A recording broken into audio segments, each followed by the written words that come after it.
in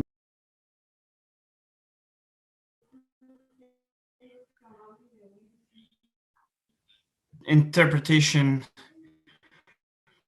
service that you can choose. So this is the second day of the conference. My name is Ala Azza, and I'll be the moderator, replacing my colleague Lina Maali, who was wounded a few days. The first panelist that will intervene is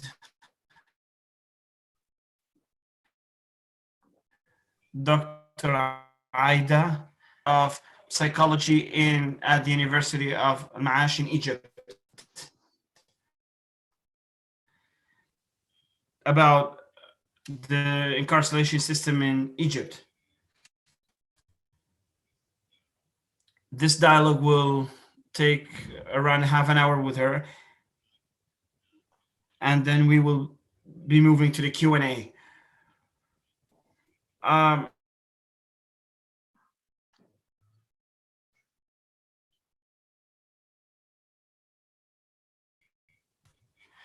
Please submit your questions in the Q&A part and not in the chat part. So first, we will show this video of the dialogue we had previously with Dr. Aida, and then we'll move to the Q&A. Good evening, Dr. Aida. Good evening to you.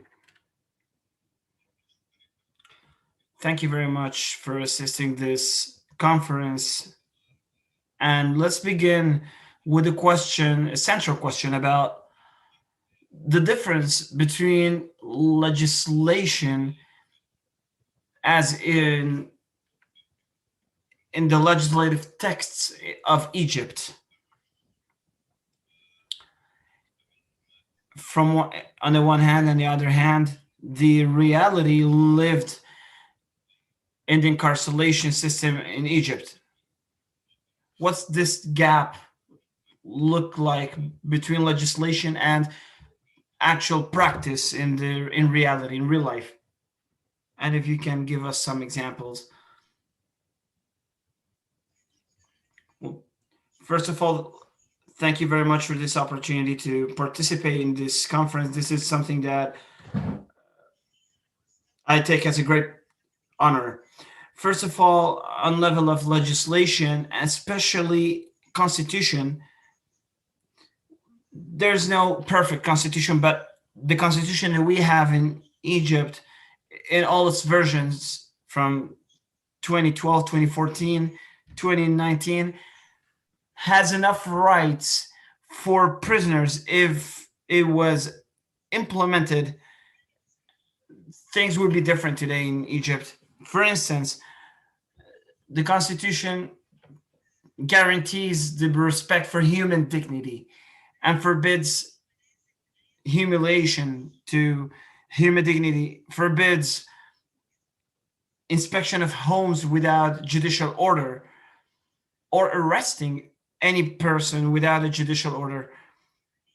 It stipulates that every suspect and arrested person has the right to have a lawyer of their own choice during interrogation. All of this comes under the big title that defines incarceration and prison as a place of rehabilitation. So there are articles about right to healthcare, right to psychological care, and that torture is a crime.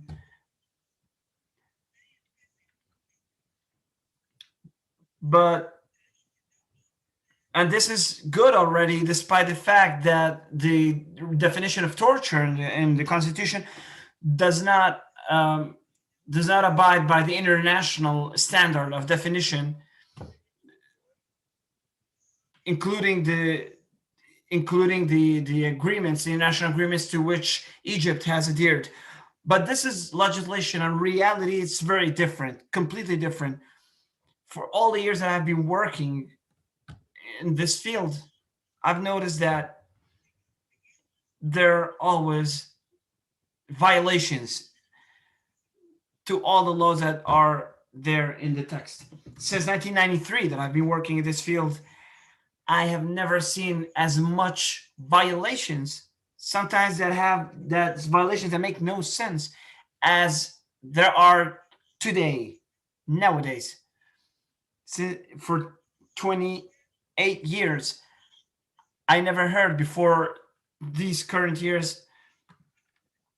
No, I've never actually heard about any person that was arrested with a judicial order being shown first. So yes, in legislation, especially the Constitution, there are good texts and good laws, but in reality, in practice, all of this is completely ignored. Especially there are many articles in the Constitution end with a phrase that says, according to organization of the law. And this phrase leaves it to the legislator to give the interpretation that they actually want. Thank you, Dr. Aida. This question about the logic of prison. All the news that we get from Egypt is that despite the differences of between accusations, incarceration remains pretty much the same, especially torture, violation of human dignity. It's like if this was the same logic, all kinds of torture and violations against all kinds of prisoners. So, is there, could you please describe for us the different steps of incarceration from arrest until getting to prison, to incarceration? Sure. So, the moment of arrest varies. It depends when it happens, where it happens. If it's at home, there's an invasion to the home, to the house, terrorization of the family and of children, violent inspection of the home, and then the detention of the wanted person. And if that person is absent, another member of the family could be arrested instead of the wanted person as a hostage until that person gives him or herself in. That person, that the arrested person, is taken I folded and handcuffed. Then there is some kind of black hole that happens.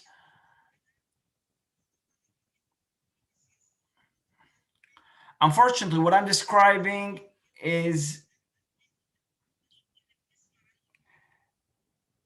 pretty much exclusively applied to political prisoners, who are more than half of the arrested population since 2012.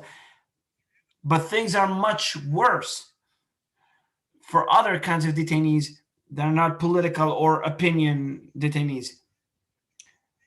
So, yeah, back to the black hole. After the detention, there's the forcible disappearing, which is something that has happened much more than before since 2013. So the person actually disappears. Everybody knows that that detained person is in some headquarters of the state security police, but nobody knows where exactly. The state actually continues to deny that this phenomenon actually happens. And then when the person shows, when we get to know when the person where the person is, the detention is registered just few days before information about their location is given, and they can spend weeks and even months before that happens. Some people have spent uh, long months. I'd like to mention some cases and what happened in these cases. Could I do that? Yeah, sure. Go ahead. So one detainee wrote, I was arrested and pushed into a white van, and the officer was somebody that I knew since we were students. I was blindfolded and taken to a place that I ignored. I was beaten up until I lost conscience, and I bled from my nose, and I was left for 2 hours. Then I was made to stand up until next morning, and then after the morning prayer, I was taken to the state security police, and then they started to apply electricity shocks all over my body. I was made naked, and they didn't spare any place in my body of electric shocks until I was burnt, including in my private parts. So this is just a fragment of one of the uh, testimonies that was given, and all of this is only to take confessions. So, Dr. Ida, it looks from the description that it looks that torture in itself is the main objective.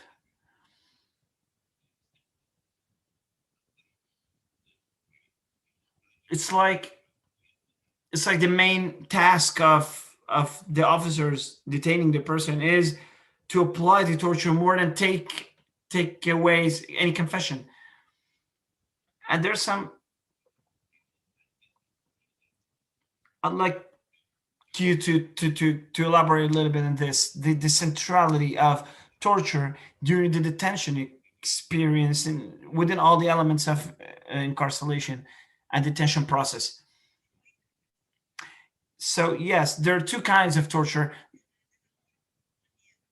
We're not speaking about the interrogator. In Egypt, the interrogator is the procurer. So torture comes before that. It's before the judicial process of interrogation. There are two kinds of torture. So first, it's the torture that happens during the forcible disappearing. I have, for instance, a friend who is a jurist who is much younger than I am, and that friend spent 3 months after interrogation, after they wanted anything of him. He spent 3 months handcuffed against the wall.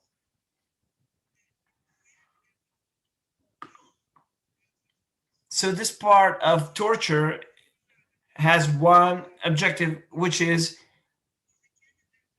getting confessions. And everybody knows that when confession is the only way to stop torture, people will confess to anything, which is why all confessions that are taken under torture are completely void in a court of law.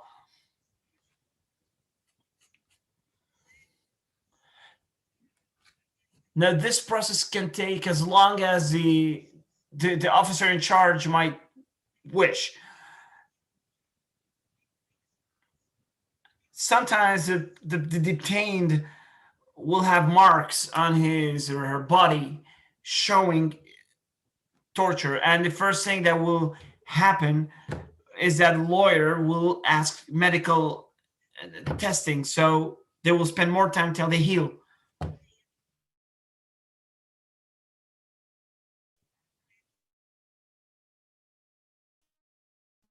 So physical wounds, but any other kind of that has happened. Well, the internal, the the physical but internal inside the body damage, these could last for years. Then there's the second kind, which is after the disappearing, forcible disappearing, which is known as the welcoming in prison. Could I ask about the step that comes before the welcoming, before the or in front of the procurer? I read in your notes that the procurator has a right to extend detention for 15 days and 45 days. Could you explain that a little bit? The hiding of the torture, and which is torture itself. Yes. So, in front of the procurator, the first official interrogation happens in the absence of the lawyer, in front of the attorney of the procurator. The only thing that is the lawyer only has to sign a paper of admitting to whatever happened in the session, the interrogation session, even if the lawyer themselves were absent.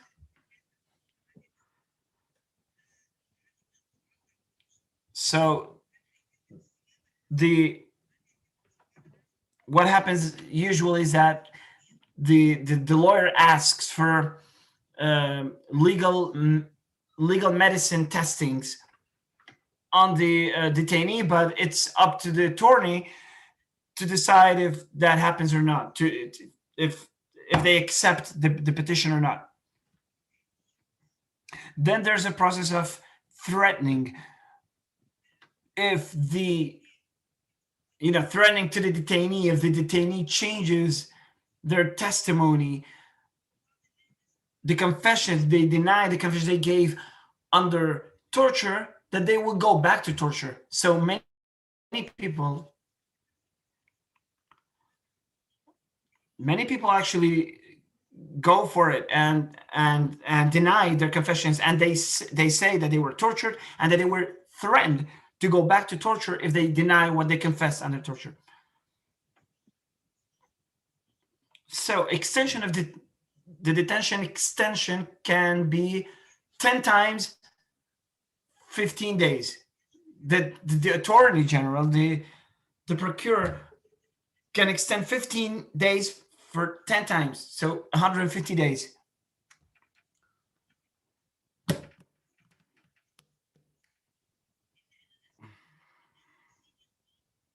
So there is the chance of appealing against the extension, but generally speaking, everybody knows that they will spend 150 days. Then they go to special detention cell after the official interrogation, where they can spend up to 45 days, and after that they can go to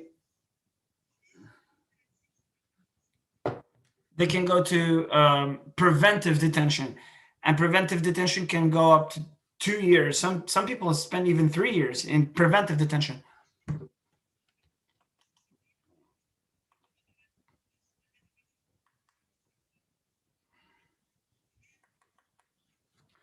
And despite all the differences, all the different accusations and different types of detentions and backgrounds of people, they're all charged systematically with belonging to terrorist organizations without any specification of what kind of terrorist organization it is. So what happens next is that the detention is recycled with new number, new serial number, and a new file with new charges. So it's all over again, 15 days again, after they're given the right, they're released officially from the previous accusation. They're charged again with new one, and they remain in prison. And charges are at choice. Receiving money from illegitimate sources, from other countries, or spreading false news. The state denies that this is an illegal detention, that they always have proofs, but it's actual systematic repetition of charges. Yeah. One of the detainees was describing the detention process as sadistic. Does this apply to the structure of the detention system, including the people, the persons making part of it, the interrogator, the officer, the attorney?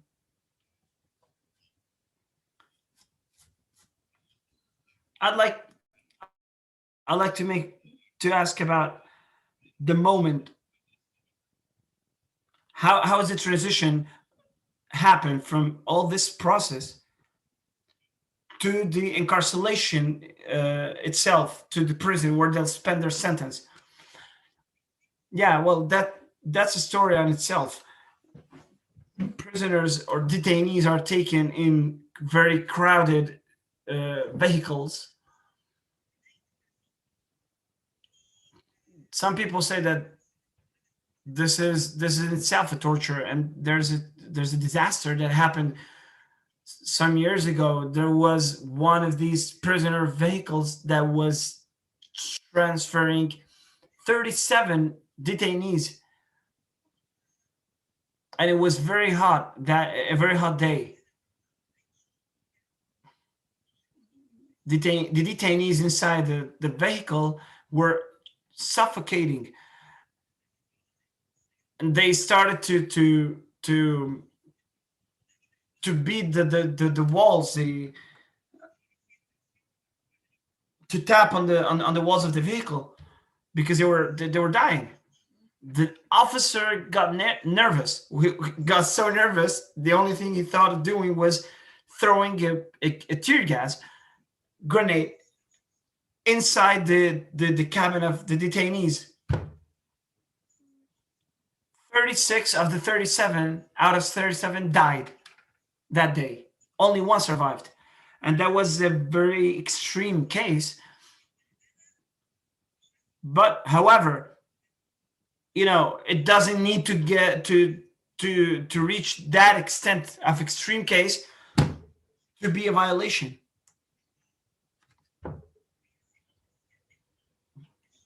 Testimonies all talk about when they get to the jail, where they spend their sentence.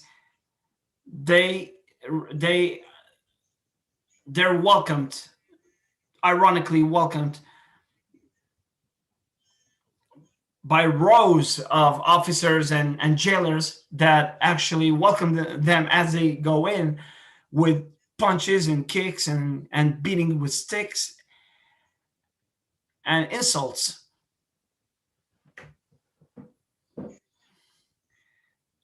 until they make it. It's all the way from the entrance until they make it inside the jail. And this has no no purpose whatsoever, except uh, humiliating and breaking the morale of people, making them understand that it's the jailers who are in charge. Actually, it's only for the purpose of humiliation.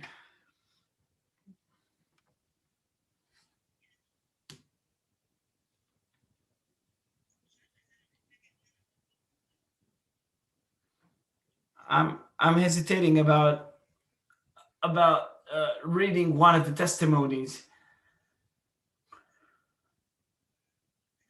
because it's too hard, but it's generally what I described.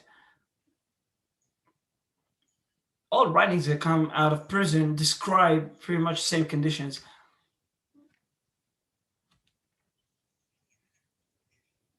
One of the cases was of an opinion detainee, Abdel Fattah, who gave his testimony. Another one is Muhammad al Bakr, who is a colleague and a jurist and founder of a human rights center. Both of them, when they were taken to prison, they were beaten up, they were insulted, their hair was cut down to zero, and it was a high security prison where they were. It's obviously that the only purpose is to break and humiliating.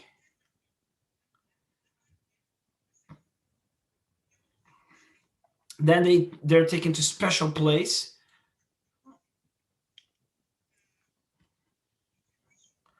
for searching, for inspection, where all their officially recognized rights are frozen, officially frozen, and they can spend there up to 11 days, or as long as the administration, jail administration decides. They're inspected violently. They're made naked, forced to take out other clothes. They're even forced of,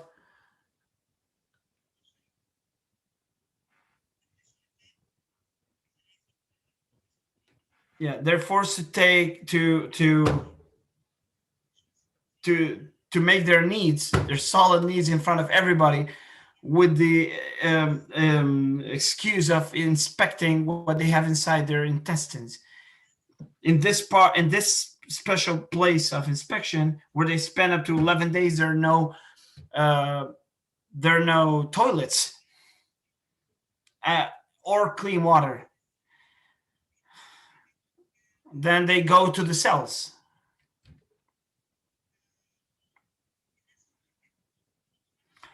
Once in cells,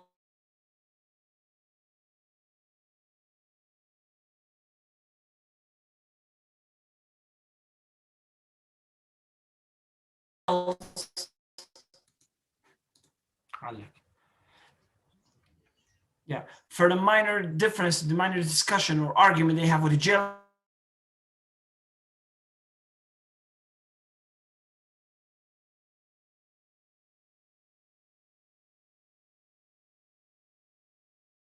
they can go to, yeah.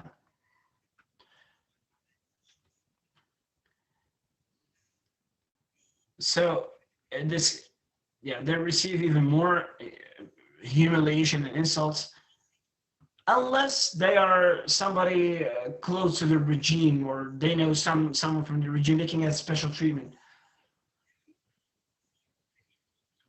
Little details are known about inside the prisons, except there's one prison where we know some details, the Akrab prison, known as the Scorpion prison. And what is known, or the reputation of this prison, is that it was built so that anyone who goes in never comes out. It was built actually to imprison the leadership of the Muslim Brotherhood, where they can receive no visits, no no no visibility to the outside. They have no medical treatment. A lot of people died inside this prison. A high number of prisoners that didn't make it. Well, these are terrifying testimonies, Dr. Aida.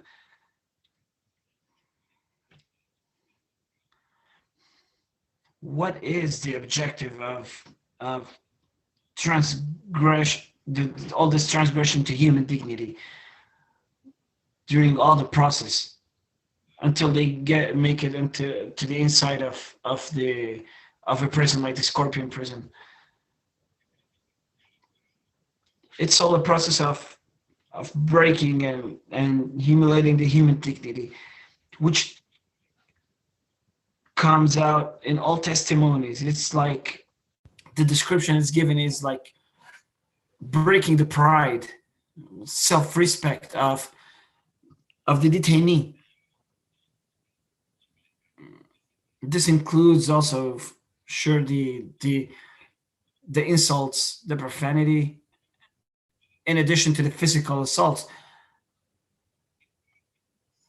How can we explain logically that state organism, you know, especially a state that has full control over all civil life, that faces no threat, why does it need to do that? Well, the state institutions are convinced that if there is no threat to their authority, it's precisely because they do that, because they terrorize and humiliate people. They're convinced that there's a relation between both, that humiliating, detaining, and even um, cutting off revenue and putting people to hunger, because many of these detainees are the providers for their families.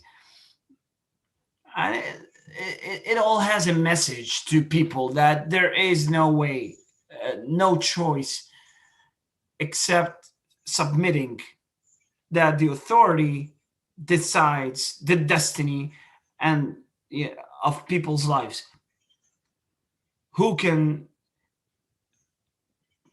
be taken to prison and who can be released. They can torture you, kill you. And I'm pretty sure that all this process also includes attempts of recruiting informers for the security apparatus of the state to spy on others, which actually means that, yeah, which actually means that the state looks at any detainee that hasn't been recruited, for instance, that they haven't been broken enough. They need to be broken further, which is why many families refuse to write about what happened to their family members, especially their young family members.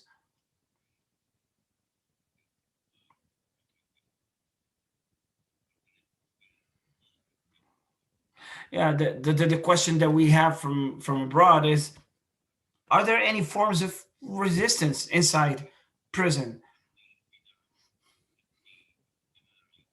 Are there any forms of organizing between detainees, of supporting each other psychologically, socially?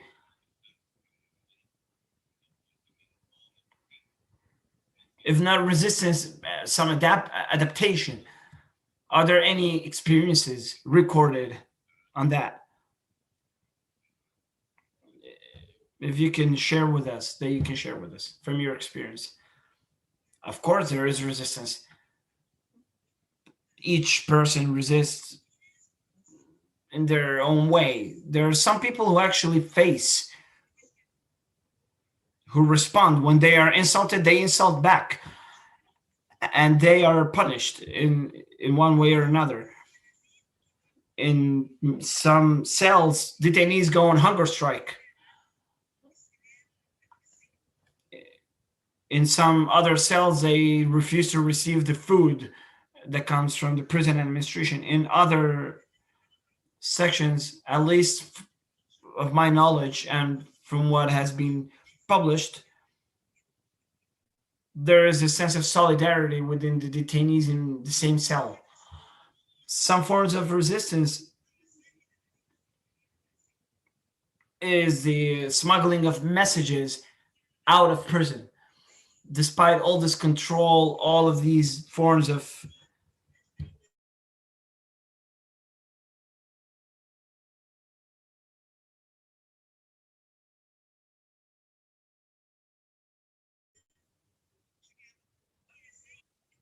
have have the content of support to the families outside.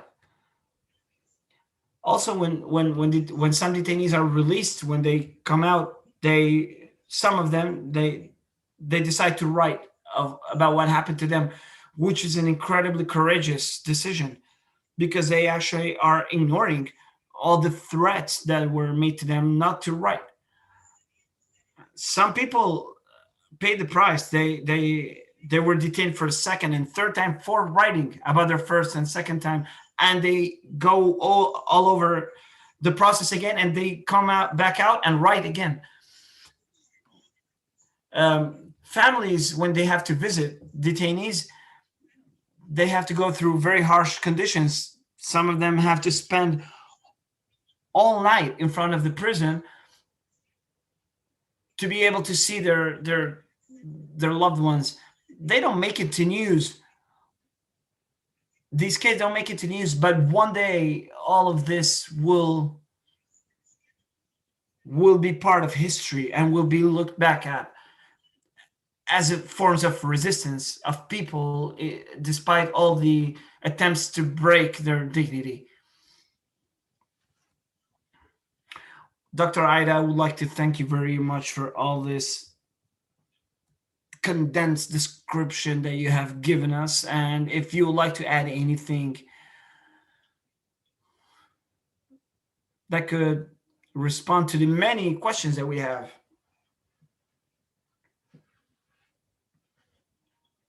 One of the questions is that there are many steps or stages or phases from the detention to the torture, pre-interrogation, then the interrogation, then the preventive detention, then to the prison. In all of these phases, there is a whole amount of torture and humiliation. Is there any final conclusion or final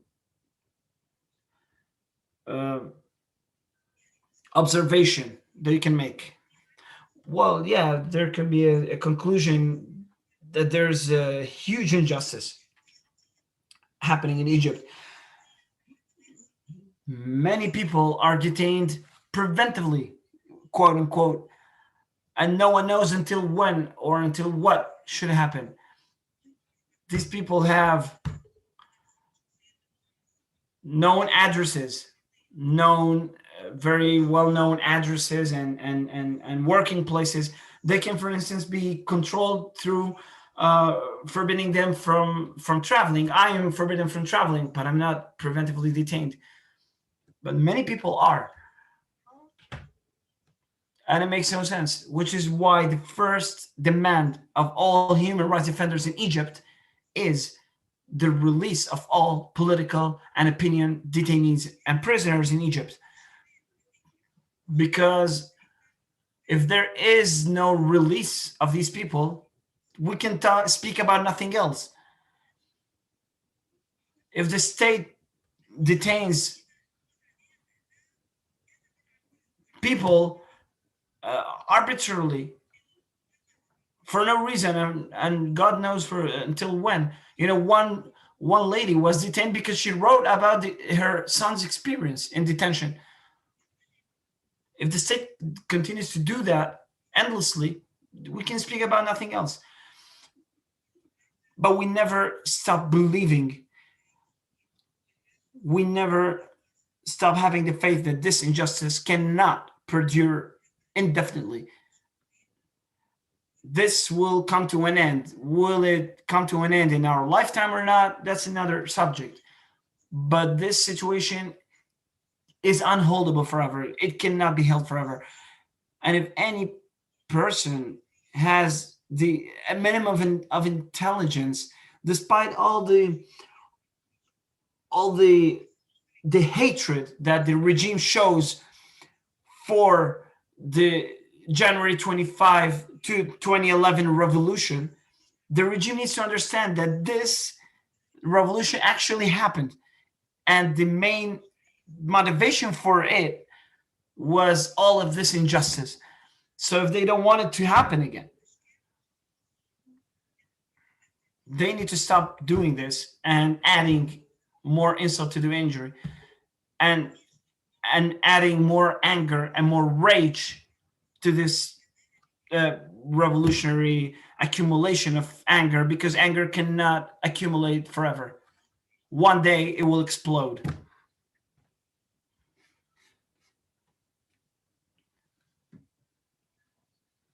Thank you very much, Dr. Ida. Okay, good evening again, back again. Now, I'd like to thank again very much Dr. Ida on behalf of everybody here. And now we will go to the direct discussion, to the Q&A, and Dr. Ida will be replying to your questions. So, Dr. Ida, good evening again. Good evening, Ala. I'd like to begin with a question from Dr. Lisa Hajjar. Okay. She says, Egypt, as many countries, is ruled by fear.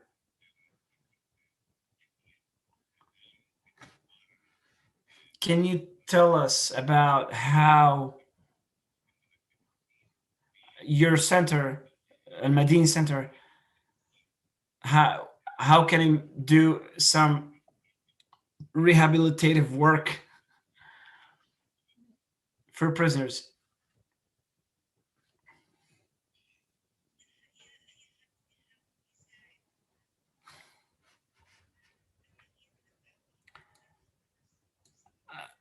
Um, Anyone who tries to help the survivors, being our center, the Nadim Center, or other groups who work with ex-detainees. Dr. Aida, please.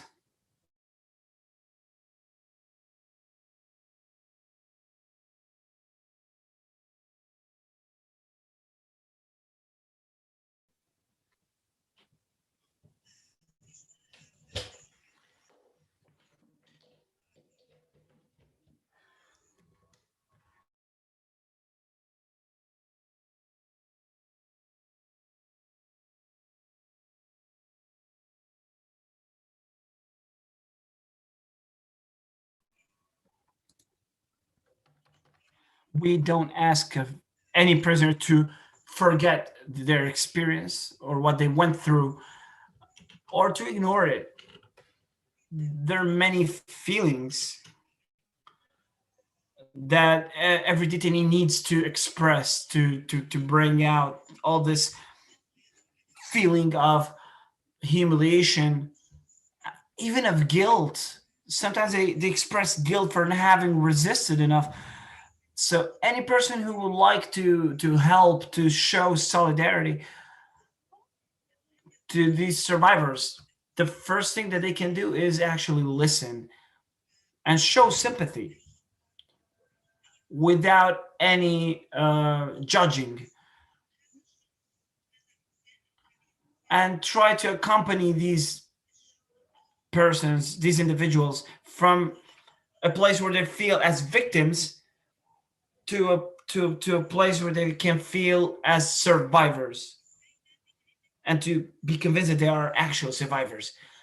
How is this made? There's no blueprint. There's no specific method. This is something that is done according to the needs of each individual. Sorry, yeah, this is from Dr. Leila. This is a question in Spanish. Just, did you think of any model of attention to the perpetrators of torture and how?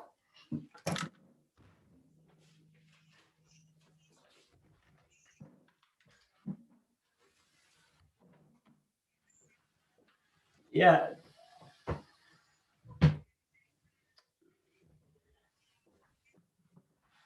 yeah. When sometimes these torturers, yeah, the torturers express sometimes when they're confronted that they are only, no, they might describe themselves as employees who just follow orders. They can be helped out. The condition is that their service should end. They should be put out of service, but it hasn't happened yet. Mudar Castis says all this reality, which is the same reality in many Arab countries, ruling by humiliation. ask what what what is the obstacle? What prevents authorities from changing the law? Why do they need to have a good law and violate it? Well, the thing is that we in Egypt live in an emergency law, in an emergency state. Now, emergency state is supposed not to be renewed or extended uh, unless the parliament, the People's Council, approves it. But the People's Council is very much ineffective. And this emergency state is always justified with the arguments that there's always a danger threatening national security. So it's like uh, a big brackets exception in which civil laws are ineffective or put in ineffectivity.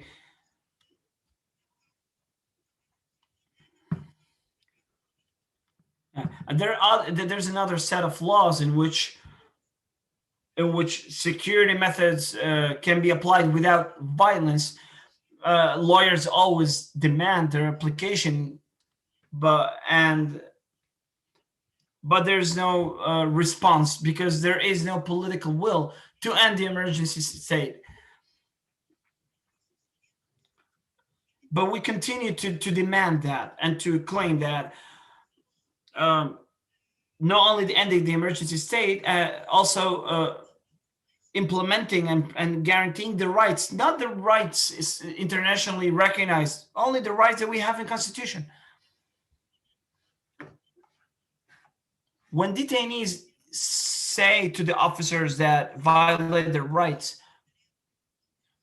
I'll sue you.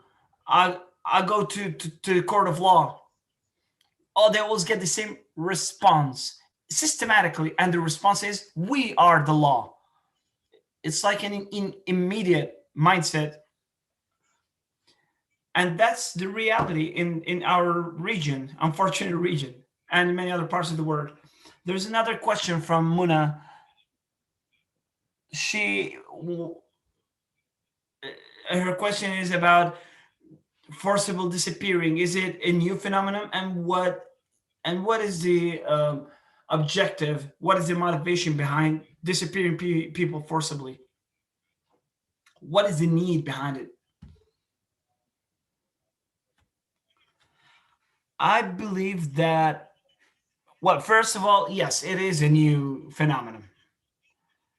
On this daily basis, it is a new phenomenon. I remember that before the January 25th revolution, there were maybe one or two cases, and it was a big deal in Egypt. One of them was a journalist working at Al Ahram daily newspaper.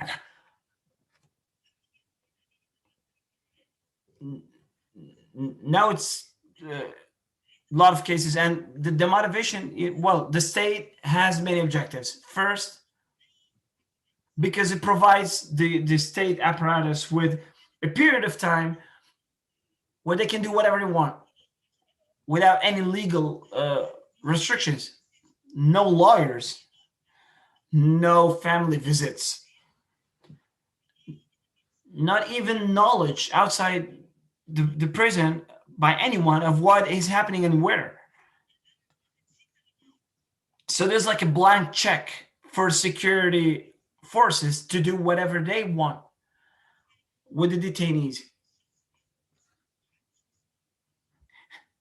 By the way, during this period of forcible disappearing, the detainees lose their names. No one is allowed to address them by their names, but they're given numbers. They become just numbers that are constantly tortured just to get information or confessions out of them.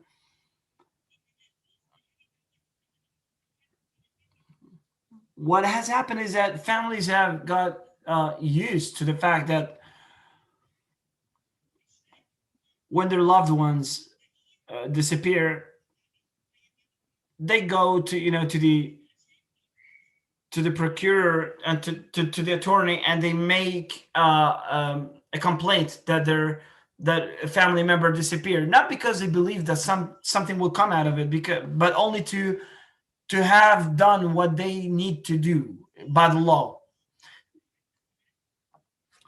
Some people showed up later, murdered, killed after they were detained and forcibly disappeared, and they appear in newspapers as killed in armed conflict with terrorists in the Sinai desert, which is doesn't make sense. So this is like a recycling of detainees. The security forces use these detainees who are completely disappeared for whatever need they have, to make them confess to some crime that they didn't weren't able to solve, to bring up kill terrorists that they didn't manage to get or that they need to show. It's like a human resource to the security forces.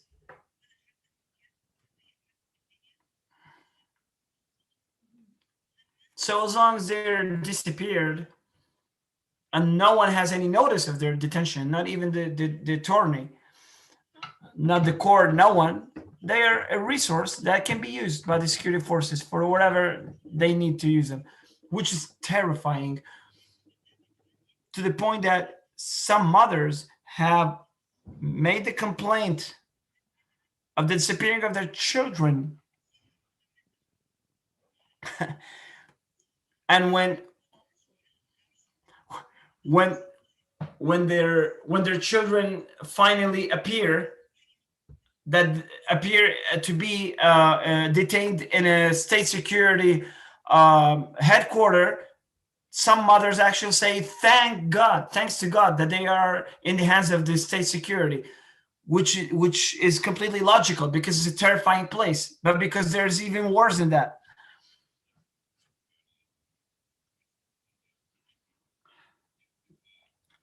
Thanks a lot for that. I have, if I might, a personal question. In the Egyptian cinema, at some time there was a description of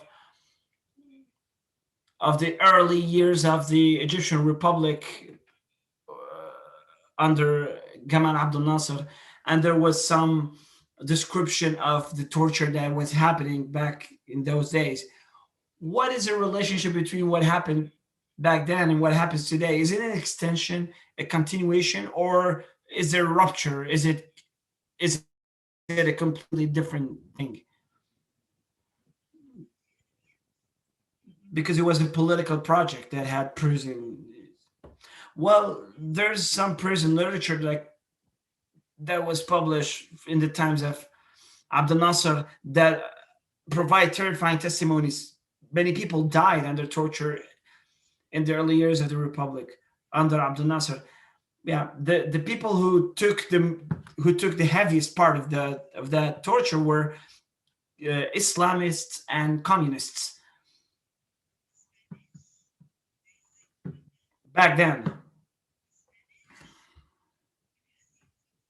But we never heard of the anything, anyone from that period saying that they were detained and tortured because of because no because somebody wanted to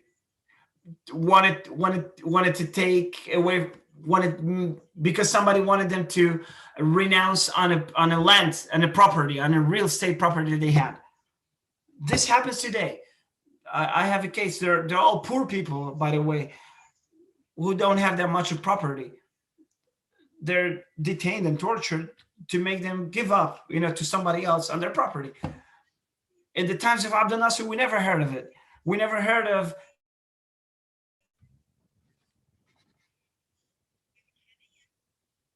of anyone. Well, we need to be clear. Yeah, Abdel Nasser was both a dictator and also a nationalist who tried to make some social justice, try to build some sovereignty, but at the same time he was a dictator, and he walked on both legs. But what we see today is something that makes no sense at all.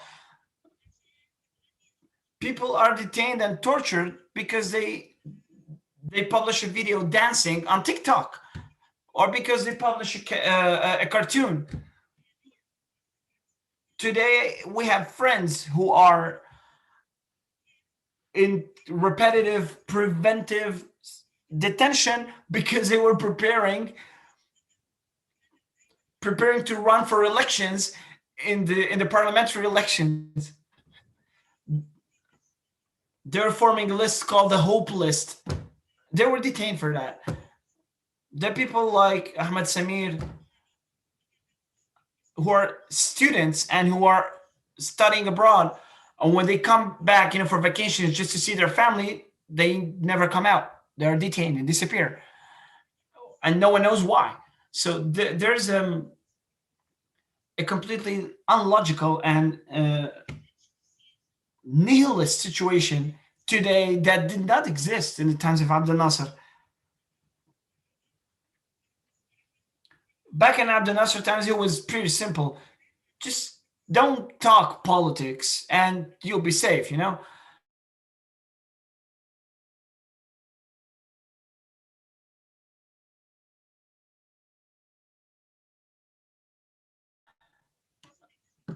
no, there was a little girl. I remember that it happened.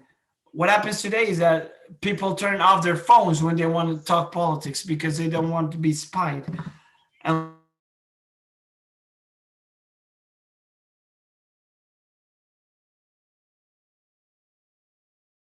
listen to.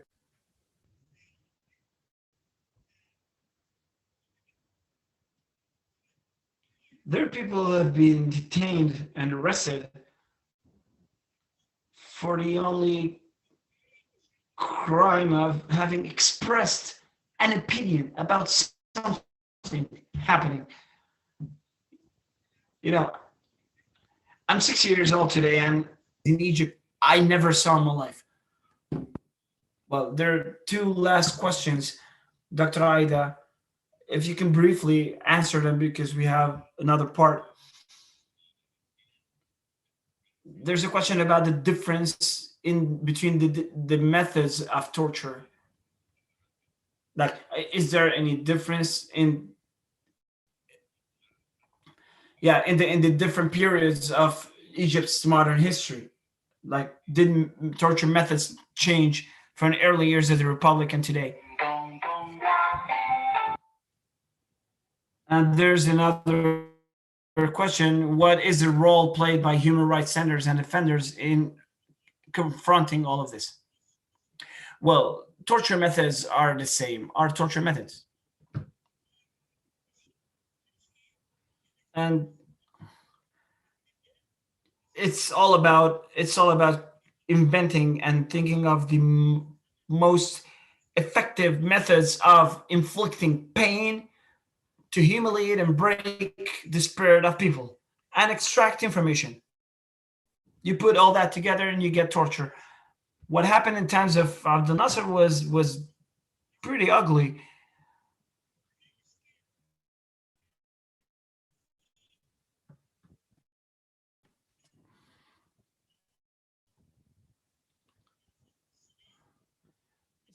Some forms of torture in Sudan that disappeared in Sudan, now we have them happening here in Egypt. Torture is the ugliest and worst invention of humankind, designed to break the spirit of human beings. Yeah, the question about the human rights groups, yes, we exist, and these groups continue to work.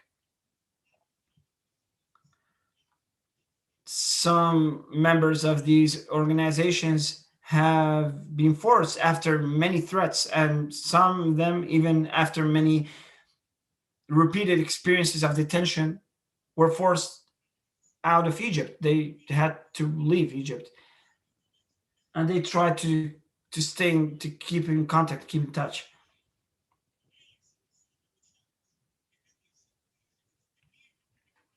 Mm. So the law today doesn't allow any human rights organization of any activity unless it is compatible with the quote unquote development plan of the state. You can imagine how much does this uh, confine the capacity of work of human rights organizations. Then there are many individuals that who work, uh, including me, who are accused. Include it's a famous case. Yeah, we were accused of receiving foreign funding, but the real substance is that just activity in human rights field. But I can assure you, anyone who can't do anything is trying to do it.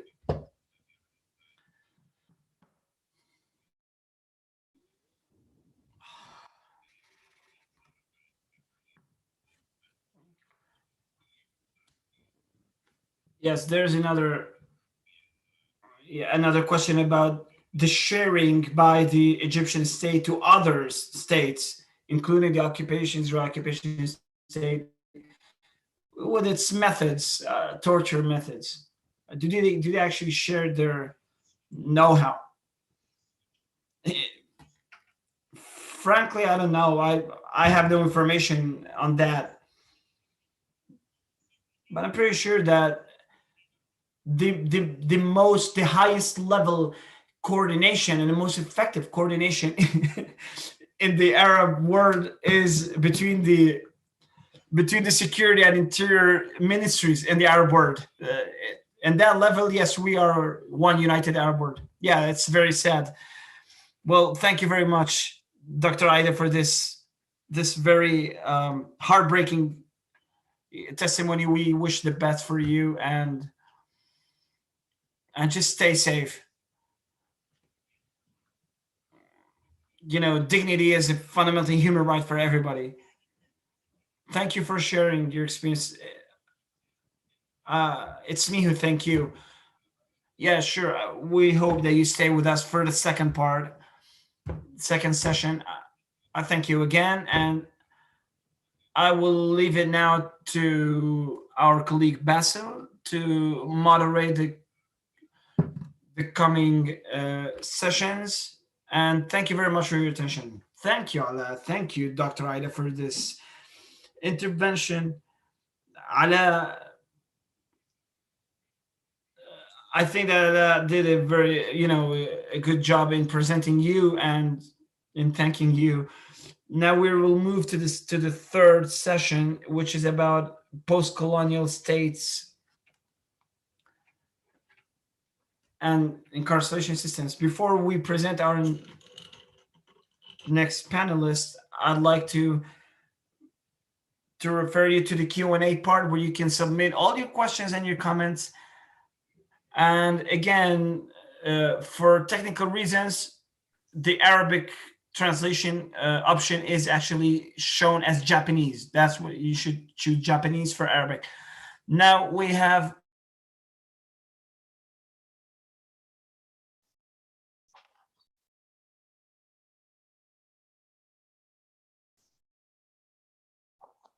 Martino. His main research effort is on youth.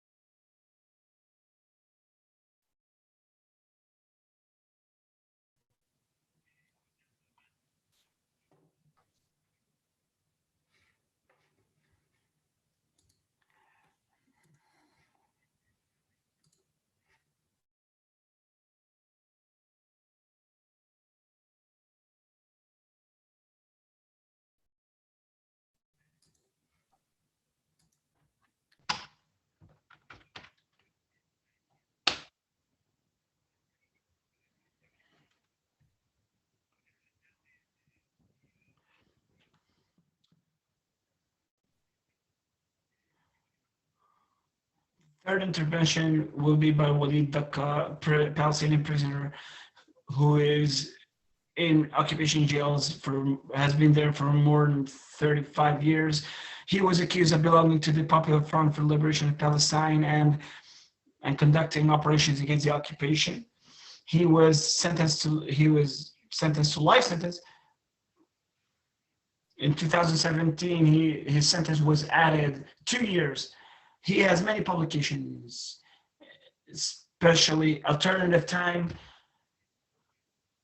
story of the secret of the oil, which is for children. His wife Sana will be joining us today.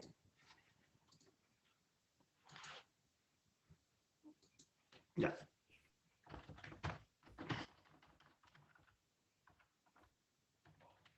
All our wishes go out to Walid and wishing him soon freedom. Then we have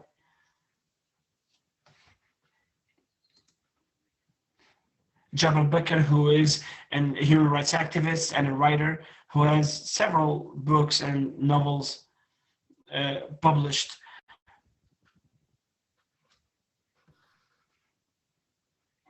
And he is co-author of the Syrian Gulag, which is the first comprehensive study of the Syrian incarceration system.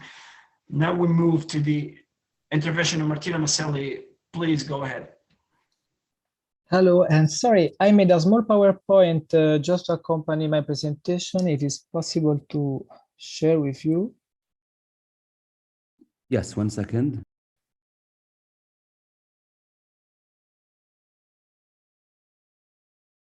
I don't know if you can, sorry.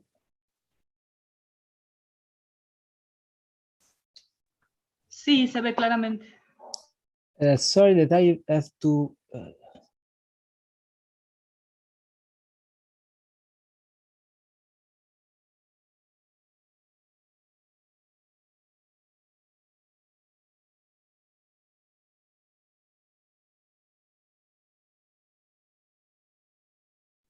It's okay. Can you hear me?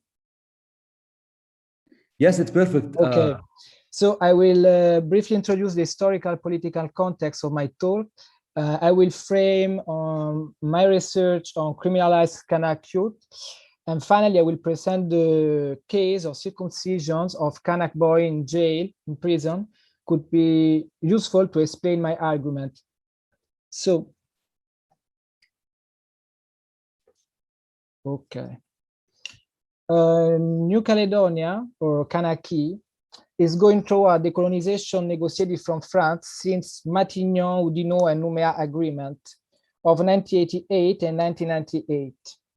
Following the negotiation between the Socialist Kanak Liberation Front, the FLNKS, the French state and the anti-independentists, right-wing parties. The current political process aims at preparing the country for full sovereignty through a series of public policies. The formation of a unique Caledonian citizenship in the framework of a pluricultural nation, the control by the independentists of some area of the country where important metallurgical projects have been developed around the transformation of nickel, of which Kanakis is one of the first reserve in the world, a series of positive discrimination measures to bridge the educational and employment gap between the indigenous Kanak population and other Caledonian communities of colonial origins.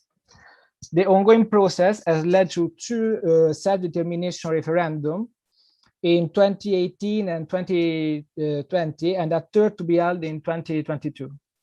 The question of the composition of the special electoral body that is allowed to vote is a very complex issue that I don't have time to deal with here, but perhaps we can go into later. To give you some context, it is worth dwelling on the ambiguous nature of this process, judged by many to be part of the French attempt at recolonization of the country. Although the independentists were able to enter the management of the economy and build the political premise of a sovereign state, the length of the process is used by the colonizing state to reaffirm its position in the region. The lengthening of the time necessary for the emancipation of the country seems to effectively allow the reoccupation of the public space by an official rhetoric, soften the Kanak nationalist claim of independence.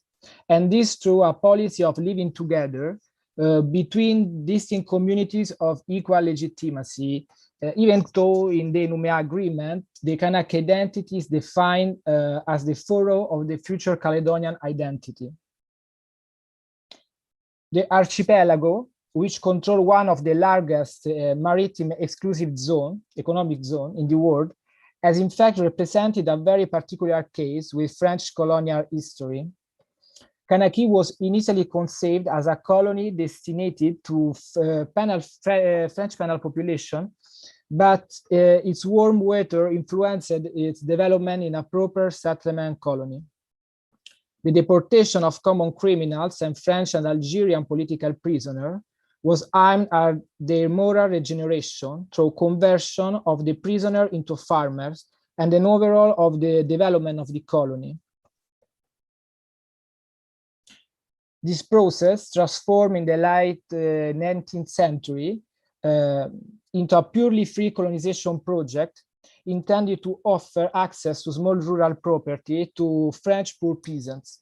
The Kanak were relegated to specific reserve by French administration, following a special model reminiscent of South African system of apartheid. Even though there has been a democratization of social relations that begin first with the access of Kanak to French citizenship in 1957, and then with the rising of the FLNKS in 80s, and the decolonization agreement, of course, the ethnic and class lines, heritage of a settlement colonial history, still structure the contemporary Caledonian society. This is only to explain. The red is for the area of European descendant majority and anti-independentist vote majority, and the blue is the Kanak area in which the independentist vote is the full majority. Statistical figures support the hypothesis of this ethnic and class line that still structure this society. The Kanak represent in 2014 39% of the total population of the country, but they make up almost all the inmates in Nouméa Campus prison, the only prison of the archipelago, defined in 2010 by some parliament members, French parliament members in visit in prison, as the rotten prison of the Republic. Of the inmates of the prison, the vast majority are young Kanak males under 30. The persistent use of cultural argument to talk about social phenomenon, like prisons issue, I talk about New Caledonian context, risk hiding a more subtle process of class racialization. In fact, the right-wing parties, but also Kanak customary authorities and some nationalist leaders, not all, but some nationalist leaders, often refer to the argument of loss of identity and local references, eventually causing the incarceration of the new Kanak generation, while the changing position of Kanak people in the socioeconomic structure of Caledonian space remain under considered. This rhetoric, culturalist rhetoric, should be considered under the light of a much longer integration of Kanak people into the paid work system and an equally longer experience of repression by penal institution. For my PhD, I'm not focusing on the internal dynamics of Nouméa's prison, and any of my interview have been conducted there. The subject of my interview are mainly Kanak of different gender, age from 18 to 30, and living in the Harachu region, that is this area between the two provinces, the two districts. That is a mining area and one of the most criminalized in the country. I'm interested, in fact, in the ways in which young Kanak people of this mining basin of the major island of this archipelago conceptualize, resist, adapt them to the unequal integration model proposed to them by Caledonian institutions today. I pay attention especially to the various mechanisms of skill formation, training, and wage labor, and their link with youth prison experience. It seems here crucial to analyze the role that prison play as a part of this bigger process in the life course of many young people, and in the ways in which penalty plays in the labor market transformation, but also, and is the case today, in collective identities making. For this reason, I interview mainly young male who had served one or more prison sentences, mostly for theft and destruction of cars belonging to descendants of local settlers or traders. Car theft is an offense for which Kanaki tops the crime statistic in France. The general value of the process bring me here to intersect the topic that I'm presenting today. Here I want to highlight, in fact, another issue related, that is a practice, a technique, we can see a technology of resistance, that is boy circumcision, apparently not linked to the topic of the carceral state, but at the contrary, seem to me to help to materialize of the social process of class racialization through penalty I'm talking about. We know that French missionaries and Kanak convert described circumcision for colonial New Caledonia at the beginning of the last century. This practice was forgotten, we can say, even if I don't like this term, but in the 20th century, but it's still debated how much it was influenced by Christian missions. The objective of the missionaries in pushing for the abandonment of this practice was probably to limit petty theft and harassment of their villagers by a group of newly circumcised teenagers. These young men had the right to stay in the bush for a year after the ritual surgery, building a generational male solidarity. This model did not correspond at all with the restructuring of Kanak communities into reserve organized around Catholic and Protestant missions. Today, many Kanak people perceive circumcision as something stranger, imported by immigrant workers from other Oceania's country, invented at least not indigenous. Sometimes there is someone who recognizes ancient existence only for the association done in the colonial photograph like this in the PowerPoint between the penal case showed on male Kanak bodies of the 19th century with this body manipulation. In Harachu area, the area when I done my field work, however, circumcision is the rule, but even in this zone, narratives around its origins and evolution are very conflicting. A circumciser is called man washing or also men's work, where the reference to washing appears in the translation, the deeper meaning is that of the making of manhood himself. What I believe to be interesting is the role that penalty and carceral institutions play today in the reactivation, reproduction, and diffusion of this body manipulation.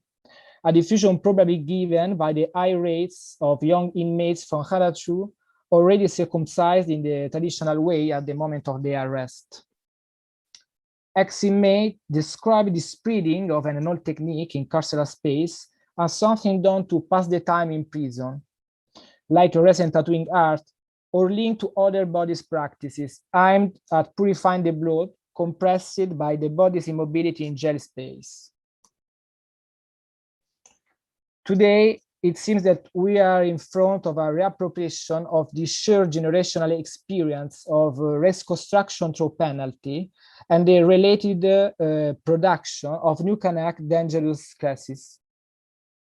Just in January, the newspaper reported of a young Kanak man from this area being killed by a colon descendant while he's trying to steal his pickup. The killer seems to received a big support as a defensor of his property and his family from young Kanak Rakai, it's the scam. This happens in the moment in which Kanak nationalists try to access to independence with the massification of schooling in professional sector for more and more Kanak young people, and they require by the modernizing mining industry of a more qualified workforce. We may be facing here not only an engendering, but an embodiment through circumcision of a resistant and dominated ethno-national subject in a settler colonial space. It would be misleading to grasp this collective identity solely in its claimed autonomy. It would, in fact, this is embedded in the class hierarchy of a post-colonial economy through the shared generational experience of exclusion for the school and formation chain, and its replacement by the criminal one. This body manipulation can be seen as an inscription of one's own perceived irreducible cultural and generational otherness. Against customary authorities and Kanak managers and donors of the mining sector, but mostly in front of other communities of the country, them of colonial origins and with an higher socioeconomic status, all judged differently, at least responsible for their personal history of marginalization and confinement. Here is written carceral state as the prison state, as the Caledonian post-colonial or colonial or neo-colonial power structure is called by the Kanak youth who have passed away from detention. It is worth noting how these different processes of youth subjectivation and racialization of an indigenous male underclass and race reproduction from below with this attached and transforming anti-colonial aesthetic seems to conflict with the intergenerational chain of ritualized transmission, not so much about teaching, but to practice, to the physical inscription of circumcision, traditionally hierarchically ordered by the age of the circumciser in relation to their clients. To sum up, I have wanted to bring this case here because I believe that the prison reproduction of this ancient ritualized technique can be seen as an embodiment of broader transformation affecting Caledonian society as a carceral space as a whole, a post-colonial carceral space as a whole, ordered along racial lines that restrain and distort the country's emancipation process. So I'm finished and thank you for your attention.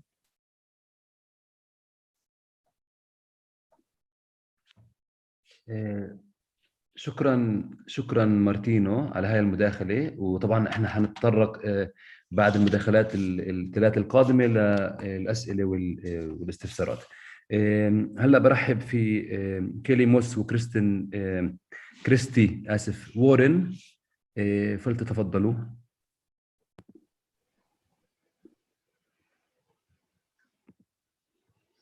Hi, good afternoon, good evening, everyone, and good morning, depending on where you are. I'm presenting this with my colleague, Kelly Moss. We have a PowerPoint to share as well, so I'm going to start sharing that. Sorry to interrupt, but just a request from our interpreters, if we can all speak, and myself included, slower, just so that they can translate well. Of course. I'll start again. Good evening and good morning. I have a PowerPoint to share, so I'm just going to start that now. I'm presenting with my colleague, Kelly Moss, and so she will be picking up after me.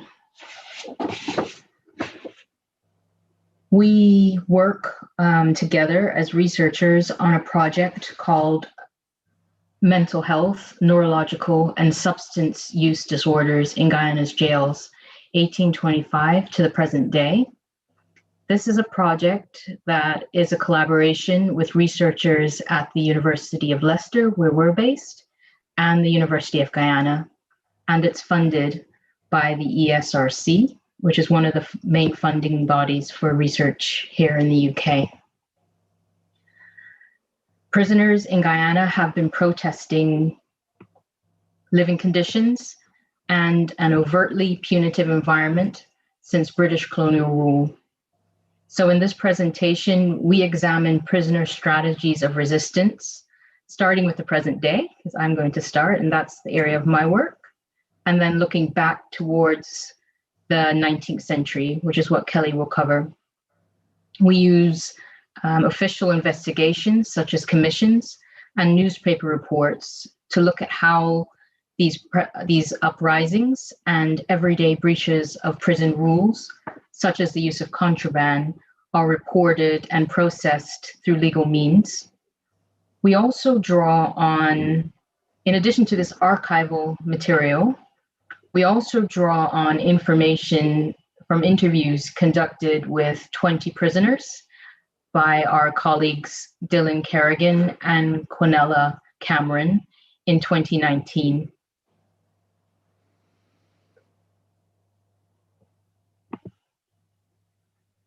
There have been a number of prison sites in Guyana since the early 20th century, since 19th century. The two prisons that I'm focusing on mainly in my section are Georgetown, which you can see right here, and Lusignan. They're quite close together. But I'll also be mentioning New Amsterdam, which is here, and Mazaruni, which is over here. I'm hoping you can see my cursor moving. I'm also going to be talking about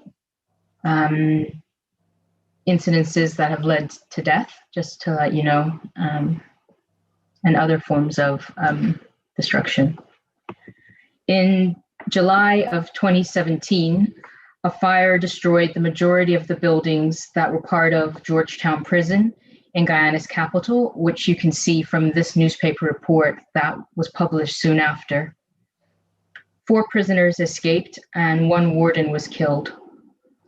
Over 1,000 people were imprisoned at the time in a space that was supposedly meant to hold less than 600 people. This is a more recent picture from the outside of the prison. Just over a year earlier, in March 2016, 17 prisoners died and 8 were injured after a fire spread in the main capital A block of the prison. The setting of this fire was said to have been out of prisoners' frustration with the length of time individuals were being held on remand before trial. These events did not happen in a vacuum. In the 2000s alone, there were at least 5 other occasions when fires were set by prisoners. You can see, I hope, from the graph here that issues of overcrowding and the numbers of prisoners being held on remand for extended periods of time have been increasingly linked. From this graph, I guess the basic thing to take away is that between 1969 and 2016, daily averages changed from 25% of those who were convicted to 63% of those who were convicted. Over the same time, those being held on remand increased from 42% of the prison population to 66% of the prison population. This has led to conditions inside prisons across Guyana. I have examples here from 2 prisons. The first is New Amsterdam, which was built in the 19th century. And you can see from the conditions inside about the levels of repair and also the lack of space that prisoners have within this prison. The same can be said of Mazaruni, where there are, at the moment, quite basic conditions, although there are plans for building a new site there. We do not have, I'm not showing pictures of the main ones that I'm talking about today, in part because of the conditions there. It's not possible really to take photographs without taking pictures of the prisoners, which we've tried to avoid sharing today. Lusignan prison can be found 16 kilometers outside of Georgetown. The main section of the prison is formed from an old hospital. After the fire in 2017, prisoners from Georgetown prison were sent to Lusignan, where they have been held in a temporary holding bay, which has been set up next to the main prison. In the autumn of 2017, the UN called for it to be shut down due to inhumane conditions. There have been at least 2 fires just at Lusignan this year. In July, allegedly in response to the confiscation of marijuana, and again in September, after it was announced that over 140 prisoners have been diagnosed with COVID-19. 2 prisoners were shot in the September incident. A commission of inquiry called by an MP was denied by the country's National Assembly. As I said, we're talking a bit and thinking through headlines. We haven't spent time analyzing them yet, but I'm using this image because it goes along with thinking about the purpose of commissions of inquiry. Both in 2016 and 2017, commissions were held. This is one of the few ways in these cases that we can hear prisoners' voices, although of course they have been mitigated. It is from their testimony that we learn of the conditions within the prison, which was described, in this case, Georgetown Prison, described as a place where roaches, centipedes, lice, and rats flourish, and blocked toilets areas in cells overflowed. Furthermore, it was noted that as the prison population increased, internal mobility in the prison decreases, meaning that prisoners have very little space to call their own and to move about in. The 2016 commission found that in February 2016, just under 1,000 prisoners were held there. This was over 84% over the maximum capacity, with 60% of those being held on remand. The commission also noted this overcrowding had led to a reduction in the quality of food, as the amount that had to be served was greater than had been budgeted for. The overcrowding also has impacted hygiene, creating an environment where epidemics can occur, that so-called gangs can take hold, and that has led to frustration among those who are confined in such conditions. The commission further noted that the number of recidivists had increased. A year later, at the time of the 2017 fire, it was noted that attempts at following up over 40 of the 2016 Commission's recommendations had been stymied by lack of resources. And this is a continued theme across a lot of the documentation that we've been reading, that the prison is not receiving resources to enable prisoners to have rehabilitative programming. So we're also thinking about everyday resistance, and I think Kelly will speak a bit more about kind of the continuities and changes in Guyana between enslavement and the use of prisons to control populations. We can still see those questions, therefore, using that language of everyday resistance is language that is used around enslavement as well. This type of resistance is not simply against a system, but is for an individual and their attempts at survival. We see a number of reports of raids of contraband in the local media, ranging from weapons to cell phones, SIM cards, homemade alcohol, and drugs feature a lot alongside weapons. As having phones and connecting to social media are banned, evidence of prisoners posting to Facebook to show themselves simply hanging out with each other, record themselves holding weapons, have emerged, alongside other illegal and banned activities, such as so-called human dogfights, which have been made. These images and videos bring attention to the conditions in prison, both physical, the overcrowding, and mental, frustration, anger, and boredom. In a recently published working paper that I wrote along with 3 of my other colleagues on the project, Temi Ayres, Quinella Cameron, and Dylan Kerrigan, we drew on the interviews that Quinella and Dylan conducted to look at the use of drugs and alcohol in prison. Interviews showed that both were used for coping with being in prison. While most of the men talked about cannabis and tobacco making prison life easier, some men also talked about the brewing and drinking of homemade fermented wine called cushion pen, which men brewed out of fruit and food scraps in the prison. Cannabis, we were told by a number of participants, allowed men to, quote, relax, lie down, get some rest, as well as provide a light relief and recreation, where recreation and light relief are in short supply. It was also used for the everyday functions, including managing emotions, as well as coping with the conditions of imprisonment. Thus, these uses can be seen, as I mentioned earlier, not simply against a system, but ways in which individuals have found to cope and survive in a space that is punitive and is not meant for human, in many cases, not meant for human habitation. As I noted earlier as well, these issues have their roots in the colonial era.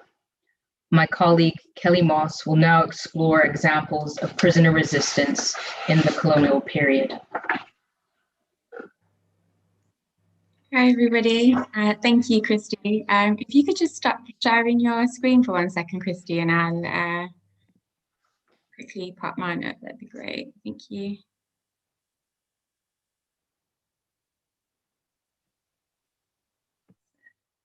Can you see that, Christy? Kelly, can you make it the full screen just so we can see it better?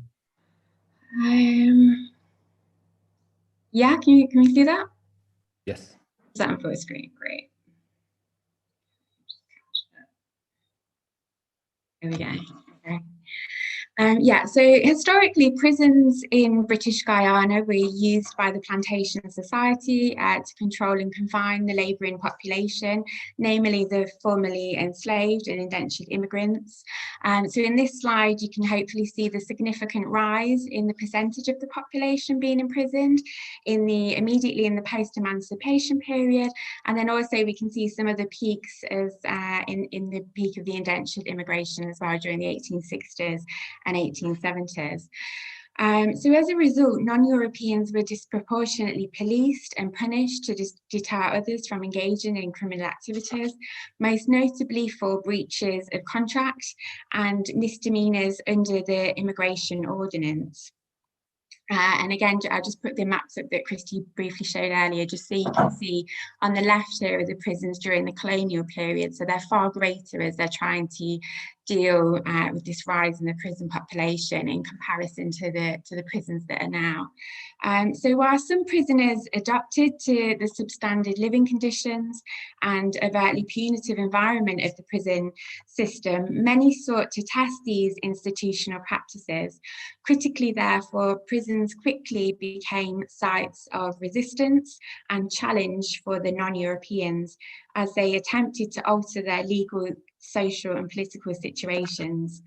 So since the mid-19th century, government inquiries and the reports of colonial authorities urged change in the provision of the colony's prison system, citing similar concerns to the 2017 inquiry, which included, among others, poor infrastructure, overcrowding and unsanitary conditions, similar to what Christy's also mentioned during the present period. Inquiries into these concerns were often a direct response to extreme everyday or official forms of prisoner resistance. This is just a brief picture of New Amsterdam prison in 1940 and then again in 2019. So although taken from different angles in this slide, hopefully you can see that actually there's very little difference in the layout and physical structures from actually the 19th century when they were originally built. So that's probably give you some idea into the conditions of the buildings today. So in this section, I'm going to try and highlight the varied nature of the agency of the prisoners as they sought to negotiate their position, while also acknowledging some of the dangers for those who did attempt to destabilise the penal system's power. Other than in extreme... Sorry, would you mind slowing down just for the interpreters? I'm sorry to interrupt. Sorry, no, it's all right. Yeah, sorry. So other than in extreme situations, relations of power within the colonies' prisons were never fixed. Instead, the battle for supremacy between staff and prisoners was daily as they sought to negotiate concerns regarding food, accommodation, labour, education, and medical assistance.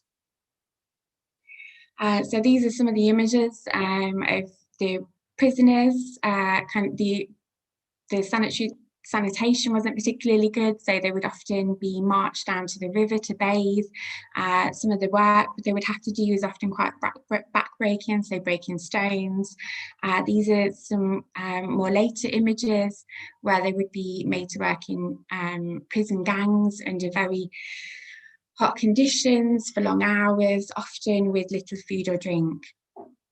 So due to the limited number of warders, the prison system was often reliant on the compliance of prisoners to adhere to rules and regulations rather than force. As a result, when the prisoners felt powerless, they would often resort to riots as a way to challenge the system. Habitual offenders frequently took advantage of the lack of trained warders required to maintain discipline with the creation of gangs that threatened to overwhelm the balance of control. These groups included a range of differing classes, such as first offenders, juveniles, and those awaiting trial. These groups included, for example, in 1939, 8 long-term prisoners at Georgetown started a campaign of complaints against milk, food, and the lack of access to medical treatment to cause discontent amongst the prison population in reaction to their inability to raise grievances through official channels. After setting a trap and attempting to attack several of the guards, the ringleaders were found guilty and sentenced to 12 days in separate confinement. An investigation into the incident emphasised concerns regarding the number of staff and their lack of training, the poor accommodation, which was inadequate and taxed to full capacity, as well as the lack of visiting justices. Whilst attempts were made to alter certain aspects of the prison, such as the separation of different classes of prisoners, these efforts were ultimately hampered due to budget constraints and the need to manage and discipline the prison population. As a result, the most significant change to be introduced in the wake of this disturbance was the decision to employ more officers and issue them with firearms. Therefore, despite the ability of riots and disturbances to highlight the inadequate conditions of the prison system, they also often had unintended consequences, as the prisoners' autonomy was further constrained with the addition of more regulations. Unlike riots, most acts of resistance, however, involved everyday negotiations. That took place between the prison population and the staff. This included the consumption and trade of illicit substances such as alcohol and drugs, which were trafficked by the prison warders for financial gain. However, for many prisoners, substance use not only provided an escape from the anxieties of being imprisoned. For decades, rum, cannabis, and opium also provided an escape from the hardships of labouring on plantations. So this is an image of the East Indian immigrants on their journey and one of the estate hospitals. So we know that some of their testimonies that actually their lives were extremely regulated, and they said they only spent time in 3 places. So this was either on the plantations working, and then if they weren't working, if they were sick, they'd be in the hospitals, or they would be put in jail for breach of their contract. So they had very little movement outside of that. And having become firmly established within the culture of the labouring class, the increased legislation introduced around the turn of the 20th century unsurprisingly led to a significant rise in this form of resistance, both inside and outside the prison walls, a trend which, as Christy notes, has continued into the 21st century.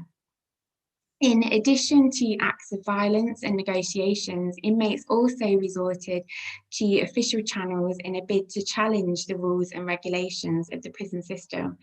Drawing on their lived experiences, the strategies of resistance used by the prisoners often reflected their ethnicity, religion, and gender. Throughout the 19th century, female prisoners frequently resisted the cutting of their hair, a punishment used by the prison system to humiliate women by defeminizing them. The colonial authorities believed that this was hygienic and, more importantly, a way of curbing female criminal impulses, they said. Deeply concerned for the loss of their identity, many petitioned the governor of the colony in the hope that they would be spared. Male Muslim prisoners similarly resisted the rule that required males to have their hair and beards cut on admission due to their religion. Despite their relative lack of power, the prisoners' resistance, which on this occasion was pursued through official channels, succeeded, and the practice was prohibited in 1908. For these individuals, the concern over their hair was bound up in concerns regarding their gender, religious, and ethnic identities, thus highlighting the connections between everyday actions and broader inequalities within the colony, as the needs and considerations of non-Europeans were repeatedly ignored. So to conclude then, as Guyana's prison system continues to attract media attention and the concern of prison reform in human rights organisations such as the United Nations, history can be drawn on to highlight continuities in terms of the challenges of managing large numbers of prisoners with limited means. Despite some temporary successes for the prison population during the 19th and 20th century, resistance often led to additional or continued oppression. It also provides a final sobering conclusion that little has changed in terms of the high rate of imprisonment in Ghana and the detrimental effects the system has had since the beginning of British rule in 1814. Thank you. Thank you, Kelly and Christy. شكرا لكم كيلي and Christy. المتحدثة القادمة سناء سلامة، وهي زوجة الأسير وليد دقة، اضطرت إلى الاعتذار لأن يعني ابنتها يعني بنتها في وقعت في وليد دقة, but she has apologized because their daughter is now she trusts to all of you. Now we move to Jaber Bakr.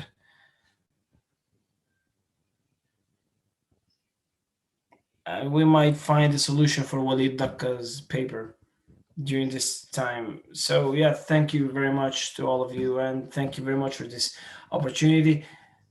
Well, talking about Syrian prisons this is a huge subject, and I hope that there was more space, because this is an urgent subject nowadays. But anyways, I apologize because we will speak about Syria, so we need to go back a little bit to even the pre-state, the period before there was a state.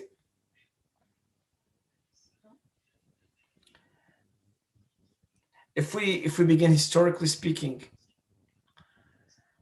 the current regime, Syrian regime, invented nothing. It came to power in the 70s, and it inherited existing security and domination and control apparatus that were well rooted within the state and the society, and that are in fact inheritance of the French colonial period, the French mandate.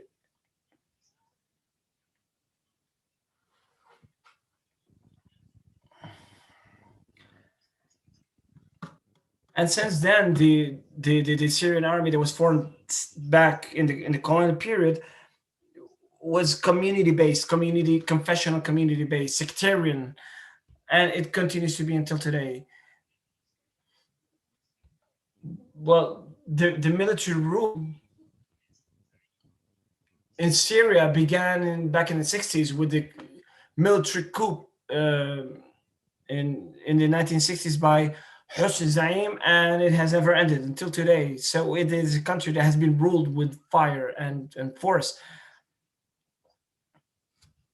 and continues to be the case despite the Syrian revolution that began in 2011. The military institution, I can describe it as a very clever one that is very smart in maintaining its power. I will begin to explain this system from the top down. So on the top of the pyramid, there is the president of the republic, who is the commander-in-chief of the armed forces.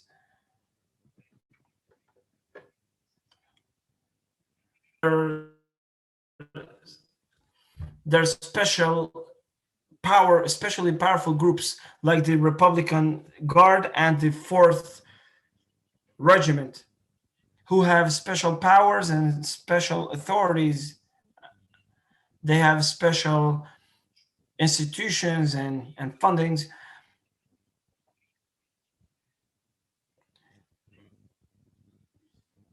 Right after them, there's the National Security Office, which is assigned and nominated by the president of power and centrality of authority that revolves around the president, who today is Bashar al-Assad.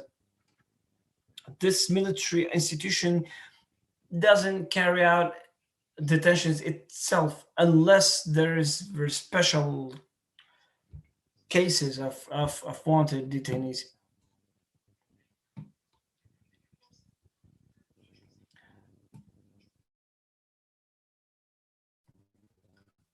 Like in the 10 years of a special case where the military institution carried out detentions itself, and since 2011.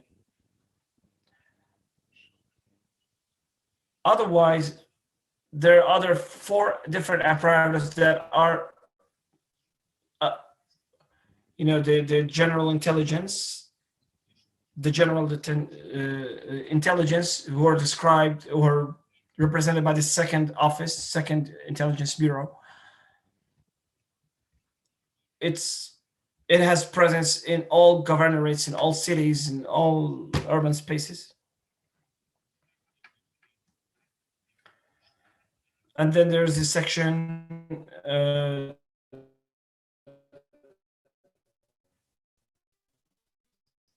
248 and the section 200, which is in charge of the largest prison of 9 stories tall. So these are the apparatus that are among the society, between people, and who carry out detentions. Then there's special force that is smaller size, but highly trained and very sophisticated.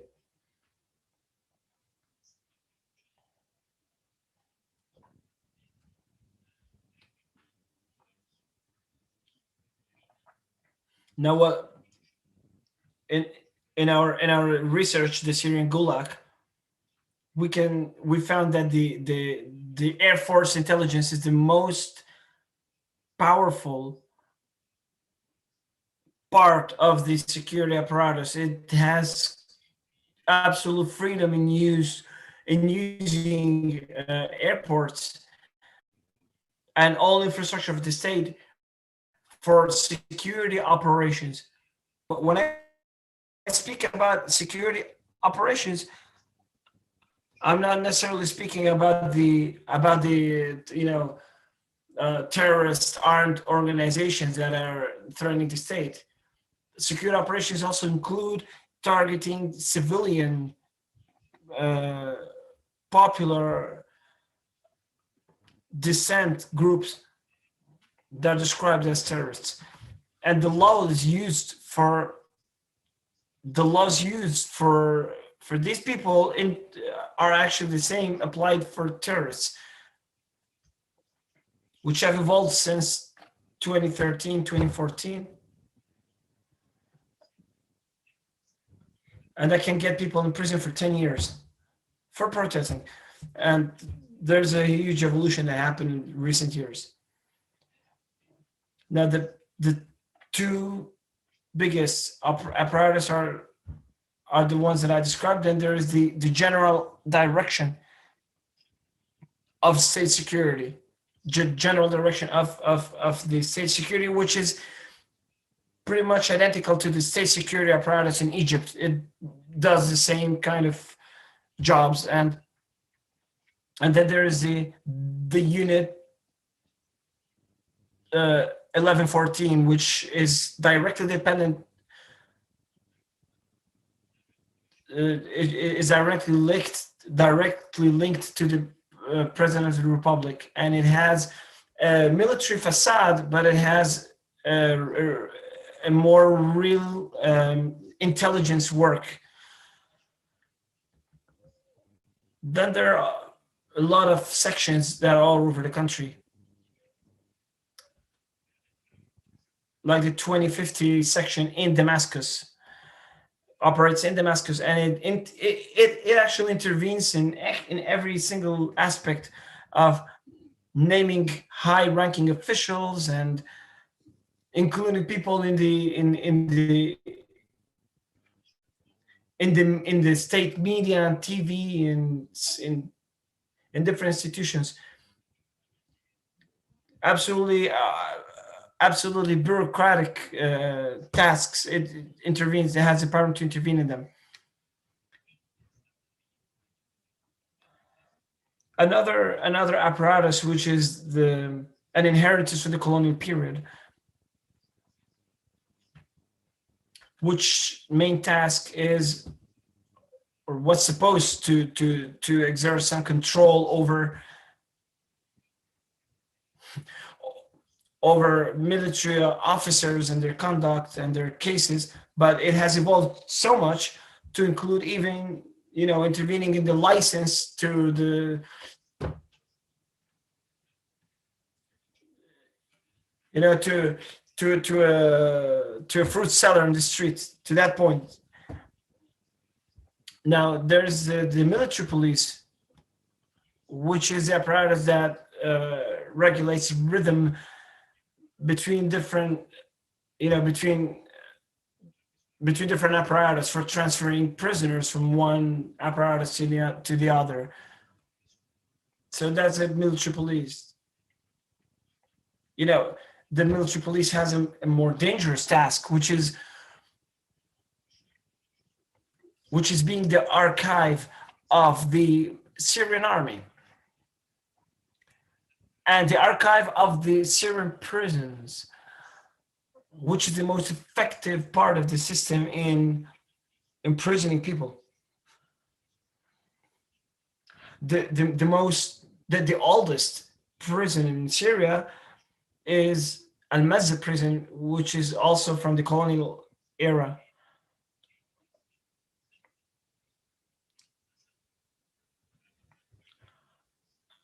And it's practically the elite prison. Hafez al-Assad put all his former comrades in the Ba'ath Party in the Al-Mazza prison, and none of them came out of Al-Mazza alive. None of them made it out alive. And this prison is run by the military police. Then there's the Tadmur prison, the Palmyra prison, which witnessed an execution massacre in 1980, and thousands of executions. It's practically a political graveyard. It has been designed for that purpose. It was meant at some point to be the prison, special for the Muslim Brotherhood. Putting all labels between brackets, because these are more accusations than real labels. Thousands of people could be in the Palmyra prisons. accused of being Muslim Brotherhood, and they might just have read a leaflet or having frequented somebody at school, because the tension in Syria has nothing to do with who you are, who do you belong to. Politically, it's more about what you represent for the regime. There's a complicated process of classifying Syrian citizens, which comes close to North Korea. What happens in North Korea? When there's different types of citizens. A positive citizen is somebody who is fully supportive of the regime, or somebody who's neutral, doesn't get involved in politics, or somebody who is critical, or somebody who's completely opposed, actively opposed, is immediately targeted and labeled as anything. So back to the Palmyra prison. Was the #1 military prison before the Saydanaya prison took that reputation. Today, the Palmyra prison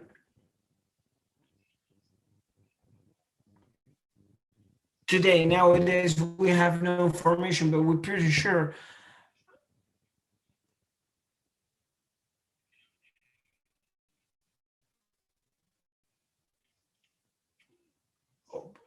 we actually know about people who are being tortured, and everything that I describe here is actually the minimum of what happens to the Syrians. So I won't go further into what happens, and without underestimating what happens in Egypt, but it's very close to what happens in Syria. Starving to death is just a commonplace in Syrian prisons. Dying under torture in unimaginable methods is another commonplace in the Syrian prisons. And you can take a look into the photos relieved by the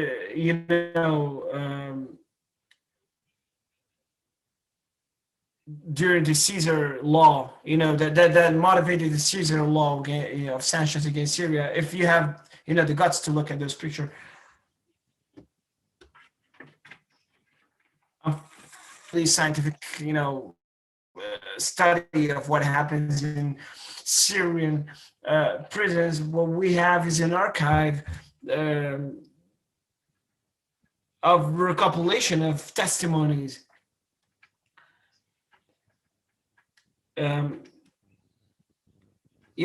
As in civil prisons that are all over the place. The Karakoon, Sheikh Hassan prisons that are, inheritance of the French and even Ottoman era. And the Damascus castle also. And in addition to this archipelago of prisons, there are other military prisons, like the Deir Shmeya prison that follows that is run by the Republican Guard.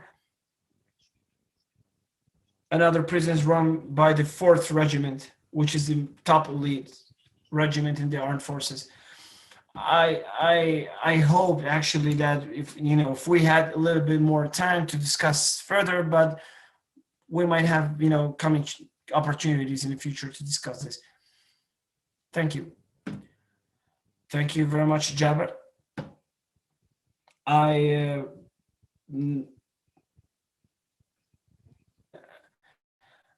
left us because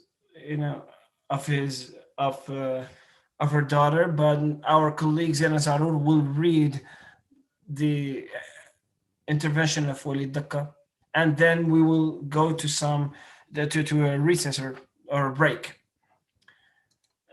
Go ahead, Zena. Oh.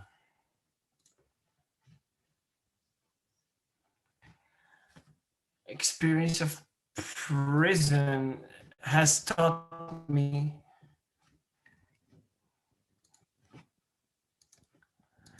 the passing of and relationships in comparison with other places.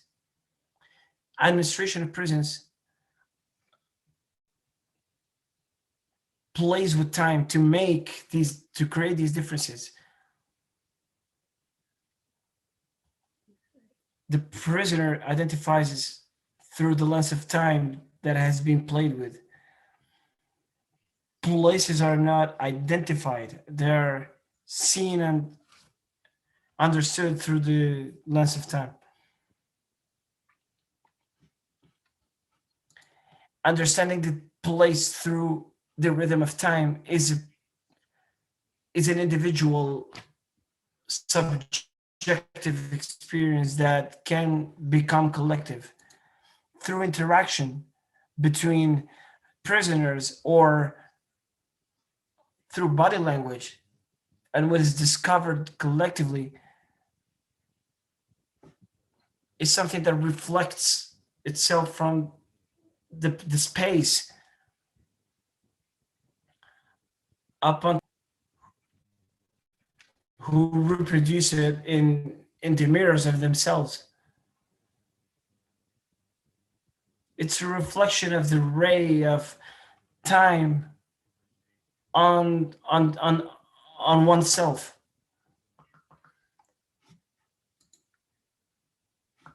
And it continues to happen as long as time continues. So the cutting of time by the jailer makes the jailer an accomplice in the deformation of our identities.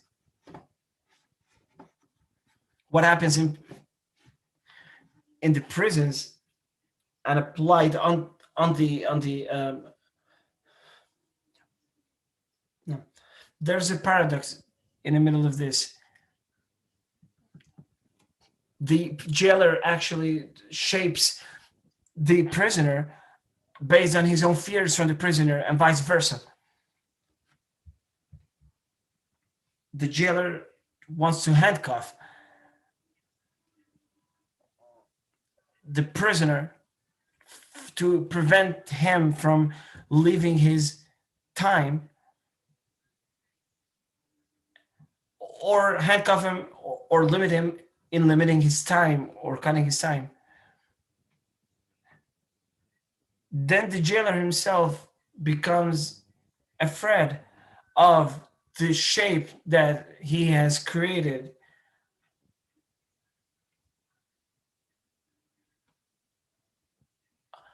upon the prisoner, so he tries to demolish this through demolishing the time again, to objectify the prisoner and confiscate his identity,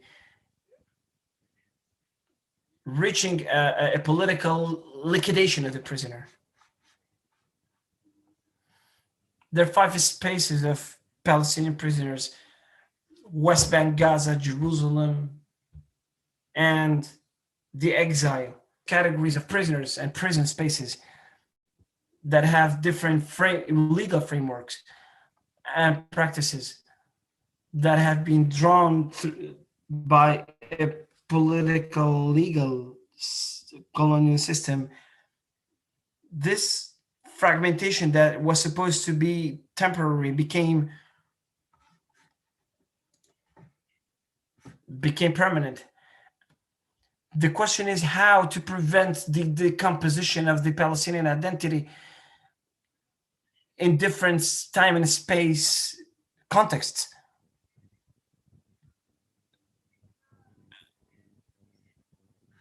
Given that the identity is more an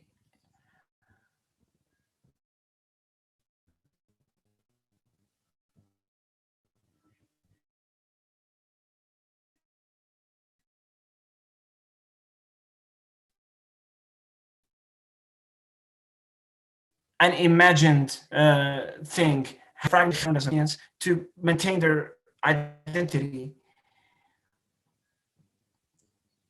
while the occupation continues to possess the hammer, with which it continues to break down the virtual time of prisoners. The human consciousness and understanding is a holistic thing. It doesn't, consciousness is not submitted only to what our senses can grasp, but it transcends our senses, or follows senses that we haven't defined yet.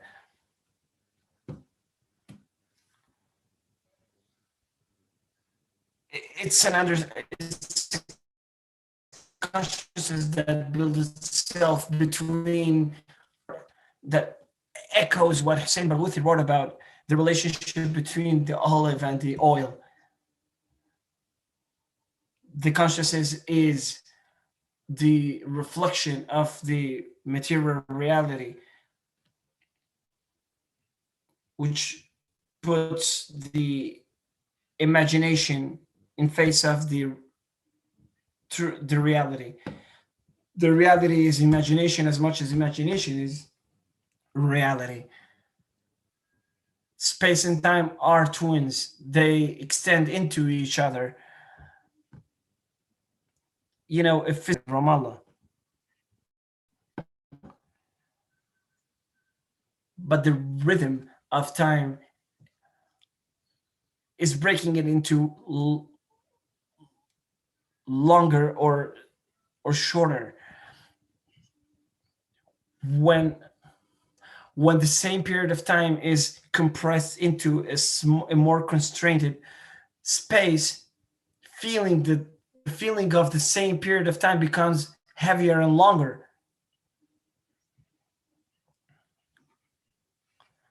The 24 hours of the day feel much longer inside an individual cell than they feel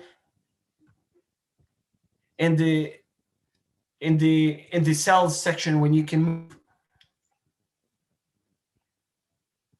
All the organizing of life follows this fragmentation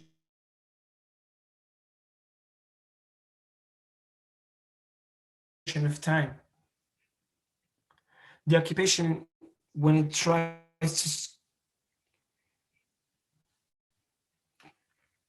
to control the time of Palestinians, takes it as an element in an equation. When space is zero, the time will always give the same zero value, no matter how much we change the rest of elements in the equations. This logic imposed on prisoners, where 1 + 1 makes 2, prisoners flip it around.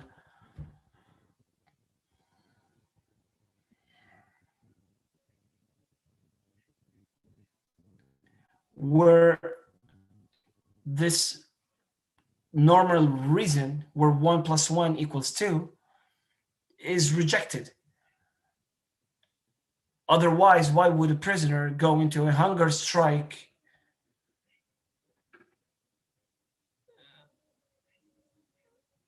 risking to die? What sense would it make to risk life in that way? Sometimes not even for freedom, but for less than that, if 1 + 1 would equal 2. Is it a reasonable calculation, or a calculation of the reason? What does it include? What are the instruments and the tools of thinking employed in front of the willpower of a 20-year-old, 50 kilograms young man who would go into hunger strike in a very hard, unprecedented experience. And I would ask myself, is it a lack of reason or is it another type of reason that is moving that body? Is it a lack of thinking of consequences or something else? In most of cases, I found that those young people were decisions were completely conscious of the fact that 1 + 1 equals 2. But they insist on transcending the simple mental calculations into some calculations that include also the spirit, the body, and the will in the decision-making process. This kind of reasoning doesn't change or abolish the material reality. It takes it into account, but it doesn't accept to land down to the level of material reality. It takes into account all other elements of decision making, personal, spiritual, dignity, and patriotic elements that make the equation different.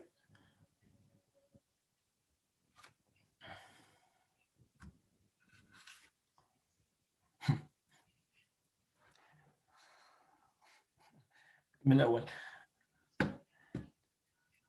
To face the occupation which has transformed this reason into a regionalism that our elites, cultural and political elites, have willingly adopted, including the Palestinian elites in the 1948 territories,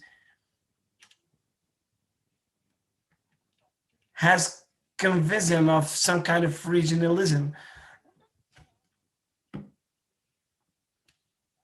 that adopts some concepts as realism that doesn't look very realistic if it is looked on through a transcendental reasoning.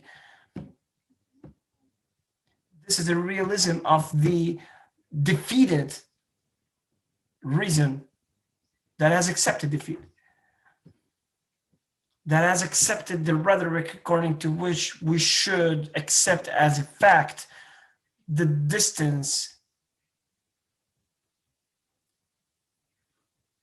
between the reality and the aspiration,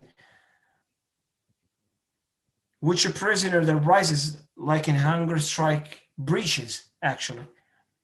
This rhetoric tells us that we are inevitably defeated and that we can only assume our defeat and build all our behavior, political, cultural, media behavior, based on the recognition and the acceptance of this defeat. On the other hand, we could take defeat as a starting point to build a new reality. But our elites, imagination, they just lack the will to imagine. Thank you. And thank you, Zena, for this urgent help. Well, I think that we can move to the Q&A, and if anybody has any question or comment, please put it in the Q&A section. There you can find in the Zoom screen in the bottom.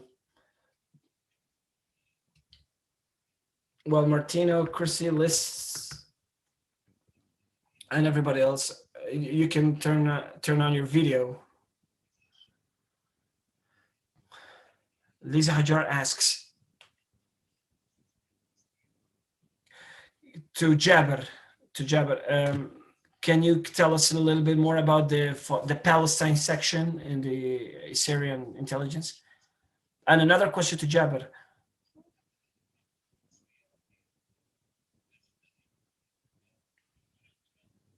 Mm.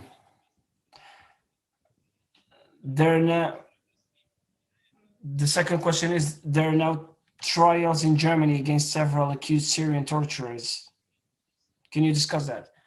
Well, the answer, the Palestine section is supposed to overlook the presence of the Palestinian refugees in Syria, which, you know, for which it holds the name it holds. It has its headquarters in an area close to the presidential palace, and it's in a secured area. I personally was detained in 2002 in that prison, and I came out in 2004, 2 years. And the Palestine section is one of the huge military sections. You can consider it a security apparatus in itself, even though it's officially a section. It has different subsections, you know, specializing, spying on Islamists, on leftists, on Palestinians, and all kinds of people. It has a huge headquarters building that was attacked during the war. And it includes a huge prison that can take that. Anwar Raslan and Iyad Gharib, for the second question, are two people who are being tried in Germany for torture accusation charges, and they're just a drop in the ocean of all Syrian intelligence officials and all the torture accusations that exist. I discussed this trial, you know, but I didn't do it in Syria because, you know, in Syria you can't even discuss the price of bread, you know, let alone discussing a trial of torturers in Germany. There's a question to Martine, to Claire and Chrissy. Could you give us some information about the colonial history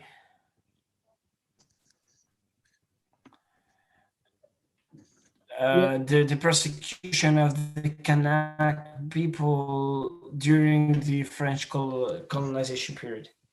Please, Martina, go ahead. So today there is a dual system of law in New Caledonia. One is the French common law, and the other is the customary law that is for Kanak people. And the origin of this system came from the dual colonial system of law and the parallel code of Indigena. That was is not a very organized, is a accumulation of colonial ordinance that give a form to the law status of the colonial subject that weren't French citizen. And this change at in the 50 with the end of the Indigena Code. So the difference between the treatment of penal convicts and the Kanak people was described yet in colonial period. And for example, there is a very fascinating publication of Adrian Mackle and Isabelle Merle, that is an historian of the Credo in Marseille. Adrian Mackle is in New Zealand, teaching New Zealand, about this code that begin to be assembled, composed in Algeria during the occupation of the Algeria by France, and after was translated to Caledonian context. So the origin of this translation in Caledonian context are in the reserved statutory right. the country was divided not only in a dual law, but in a spatial difference between the area inhabited by white colon and the reserve. So this all an history about the origin of, for example, the reserve that was imagined as only person. A reserve was a village or a series of villages, customary land, but at the penal layer, this was considered by the colonial administration as an only penal responsibilities. And this is linked to a series of measures that abolish, for example, a sort of private property over the land that Kanak had, in fact, in change of a collective property of land that help colonial administration to reduce the authors of the crime, because if someone make something illegal, after all tribe, as it's called, this reserve was in fact culpable of this, was guilty of this. So the dual system of today, that is only for the civil law, not the penal, as its origin in this dual spatial division of the country and the application of the indigenous code to Kanak word. I don't know if I answered to your question. Thank you مارتينو. شكرا مارتينو. قبل في كمان سؤال لجابر، ولكن قبل ذلك أنا أود أن أسأل سؤال ل I have a question for Jabber, but there's first a question to Kelly and Chrissy. Thanks, Martino. There's a note at the end of your intervention, which was about there was nothing that changed, in the detention policies in Guyana since the beginning of the British rule back in 1914. So the question is, what do you think are the basic reasons for lack of for this consistency and not changing of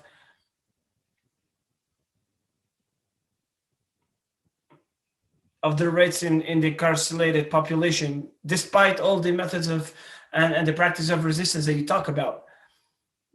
Is this consistency due to the continuity of the colonial inheritance?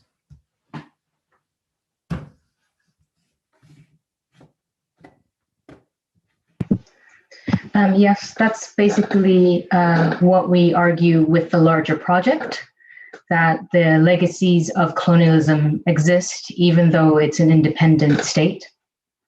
This can be seen both in the structures, in the institutions, but one of the reasons we show the physical sites of the prisons themselves is that they were built during colonialism, and the sites themselves have not gone under, there have been some additions, but they haven't undergone any substantive changes since colonization. The laws as well, there have been some changes, but we see the legacies of colonialism in the laws as well. And thinking back to the keynote speaking about Egypt, the dissonance as well, even when the laws have been updated or there's an international position on something, the actual practice hasn't caught up for a range of reasons. One of those is, in colonial states, there was always an issue of resources because they were built on extraction. So that continues. And with prisons being kind of at the bottom of the pile, so to say, they get the least resources. We didn't go into it in the paper, but when these events happen, the reaction is always most often around security, increasing security. So although there are voices in Guyana that are calling for improvements in the criminal justice system more generally, so that you don't have so many people in prison who have not been charged with a crime, or maybe they're for something very small, say smoking marijuana, and there for 3 years, for instance. The reaction of the state and others throughout society has often been, let's build a bigger, more secure prison. So there's those two kind of conflicting things in the space. The change that is sought is to update the physical space of the prison to a modern surveillance prison. And our work is arguing for thinking through why this is the case and why this continues to happen, so that we can support our Guyanese colleagues who we're collaborating with to help bring about new futures. شكرا كريستي. لضيق الوقت احنا اذا بسمح لي الزميل أليخاندرو. Thank you, Christy. Because we have limited time, I'd like to go to the next intervention about the prison administration and resistance. But before, there's some couple of questions. If you can, for Jabber to reply, if possible, briefly.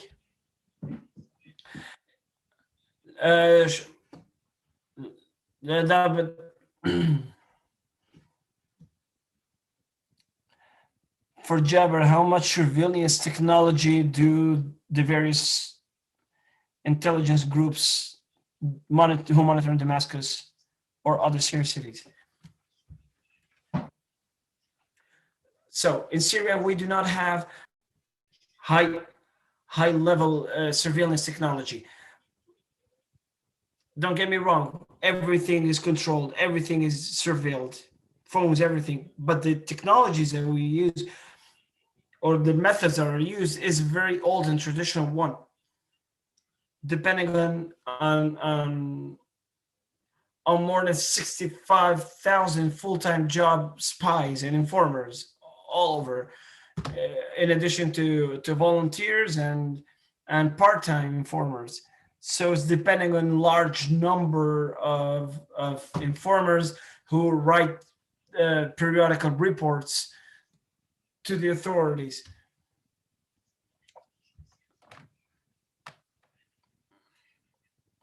Which is why in Syria, anywhere you're at, if you're going to talk anything about politics, you look backwards because you always assume that somebody's looking at you.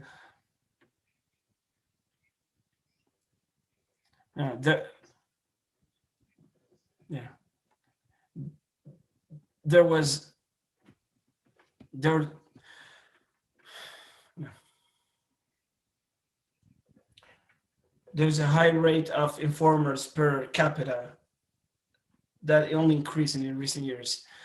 Now I will,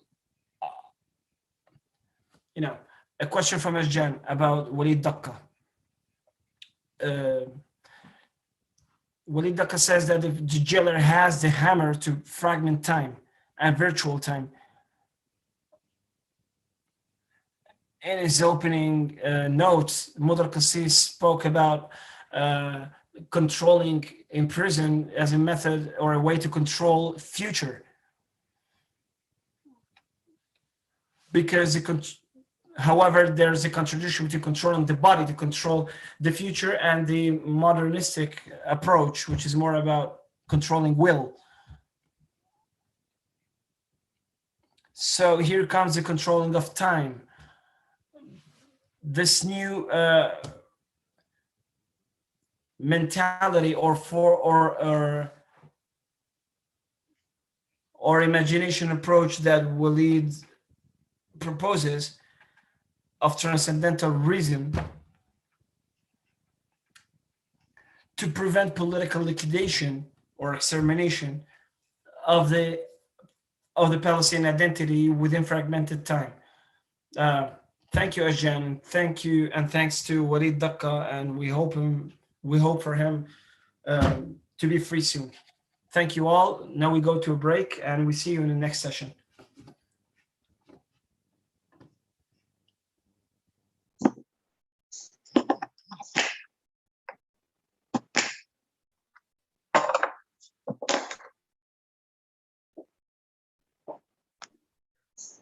Alejandro, please go. It's you're on. Not sure if the translation is coming.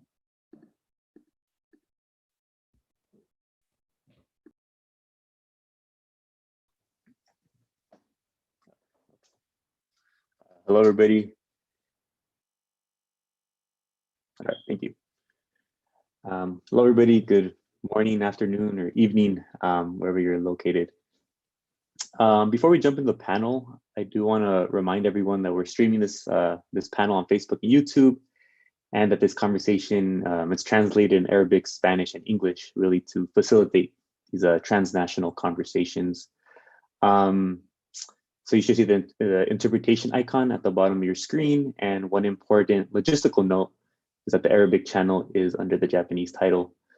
And if you have any questions, please make sure to type them in the Q&A section and not in the chat bar. Thanks. Now, without further ado, I want to introduce our exciting and really insightful panel for today, titled Carceral Management and Confrontation, which seeks to understand and highlight the ways carcerality has expanded in the modern context through the use of tech and really within the context of like narco-politics. And then similarly, in this panel, it also views like the power of rhetoric to a certain degree and the categorizations of the label terrorist, prisoner of war, which facilitate a type of violence and imprisonment. And additionally, we learn how these very categories are resisted and redefined as a form of resistance by actors inside and outside the prisons. And also there's a lot of birds outside my house, so I apologize if they make a lot of noise. So we'll start with a group of academics from Peru: Lucia Branco, Ana Sofia Carranza, Adriana Hildenbrand, and Valeria Lindley. These scholars are part of the Pontifical Catholic University of Peru's research group for forensic psychology and penitentiary studies. This group's objective is to develop knowledge about the forensic and carceral reality in Peru and develop research that can have public policy implications. And they're focusing specifically on women in prison in the context of COVID-19. Secondly, we follow with Gurgen Tadavassian and Lilian Avedian, who explore the contemporary tensions around the prisoner of war category. Tadavassian is a graduate student at the Graduate Institute of International and Development Studies in Geneva, Switzerland, where he specializes in political theory. His work focuses on state building and regime change in non-democracies. Avedian is a columnist at the Armenian Weekly, reporting on human rights and domestic politics in Southern Caucasus. She received her BA from UC Berkeley. Our third presentation, or la tercera ponencia, is with Carla Vargas. Vargas is a social anthropologist trained at the National School of Anthropology and History in Mexico City, Mexico. Vargas teaches rural studies at College of Michoacan. She receives her doctorate through the Research Center for Studies in Social Anthropology with a focus in medical anthropology. Vargas has developed her research inside the prisons through proposals and workshops that center corporeal learning to create rapport and retribution for those who participate. Last but not least, we turn to Perla Ariana Ayegri, who explores the use of electronic monitoring and expansion of carcerality. Ayegri holds a PhD in sociology of law and currently is a research fellow at the Colegio Carlo Alberto. Her main fields of interest are in the sociology of criminal law, punishment, and alternatives to detention, and monitoring of imprisonment. Her current research project focuses on vocational training activities in prison and monitoring. And now we'll start with our first presentation. So the floor is yours for the first presentation.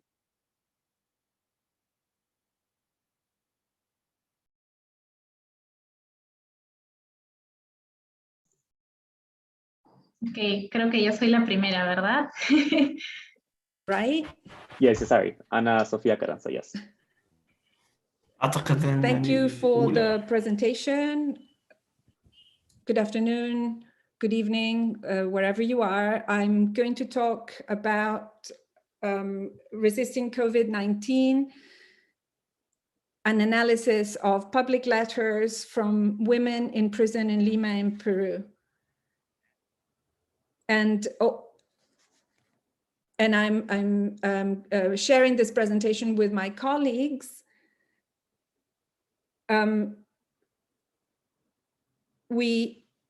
We presented a presentation, we presented a study of women, speeches of women or actions in the Anexo Mujeres de Chorrillo prison in Lima.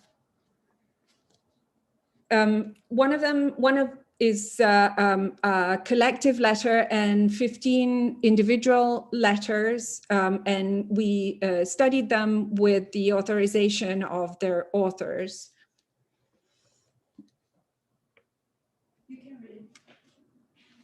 We are talking about the punitive populism and the increase in the prison population in Latin America. Also, some characteristics of Peruvian prison system and the measures taken by the Peruvian government to prevent COVID-19 in prison. In the last 30 years, the governments of Latin America have applied neoliberal policies that, in convergence with local discourses, have promoted security-oriented policies and legitimizes punitive discourses that have an impact on criminal legislation. Between 2000 and 2018, there has been an exponential increase in the prison population in Latin America, turning this region into the new mass incarceration zone. And this, the increase in incarceration rates requires an analysis of multiple causes, social, legal, and political. In a general way, we are going to underline certain factors, such as the increase in crime levels, the perception of citizen insecurity, the rhetoric of punitive populism, and an anti-drug policies. In relation to punitive populism, from a macro-political approach, Limoncello and his collaborators have carried out a study between the rates of incarceration and overcrowding of prisons between 2000 and 2017 in Latin American countries, and the levels of political stability and government effectiveness, amongst other variables. The author suggests that the government effectiveness and political, the government effectiveness is significantly connected to the levels of overcrowding in prisons. It's interesting that in a dialogue with the research that demonstrates the punitive turn in Latin America, the result can demonstrate the idea that if the government functions effectively and with some stability, it implies an increase in imprisoned citizens and the construction of more prisons. As Biondi shows in 2019, when the state is not the provider of well-being, but rather an instrument of control, it's asking for more state, the state commits to a discourse of more control and more punishment and more prisons ensues. In the case of Peru, the rate of people in prison is almost 278 every 100,000 citizens. 95% are men, 5% are women. And in the case of the female prison population, this has also increased in Latin America in recent decades, especially because of the policies, the draconian policies on drug marketing and transportation. We focus on collective claims in women's prison in Peru. we agree with other Latin American authors that argue that imprisoned women are the representation of the overlapping of multiple oppressions of class, race, and gender. In a complete census, the first complete census, we have some interesting data about women. 61% are between 25 and 44 years old, 59% are single, and 88.3% are mothers. The majority of incarcerated women have not completed primary or secondary school. Regarding their employment situation, 86% were engaged in housework before incarceration. Ethnically, 16% self-identify as Quechua or Aymara, 7.7% as Afro-Peruvian. As for their relation with the justice system, 51% are under prosecution, 59% are imprisoned for a crime related to drug trafficking. Almost 69% are imprisoned for the first time, and 3%, 95% did not use any weapon in the crime that they're imprisoned for. And 90% had not used drugs at the time of committing the crime. So we're talking about mostly young middle-aged women who are predominantly poor, unemployed or underemployed, single, or with small children in their care. And they're mostly associated to drug trafficking, non-violent crimes. In Peru, the body responsible for penitentiary systems is the Ministry of Justice, and its administration is in charge of the National Penitentiary Institute. We have 68 prisons in Peru, 14 for men, 13 for women, and 41 prisons are mixed.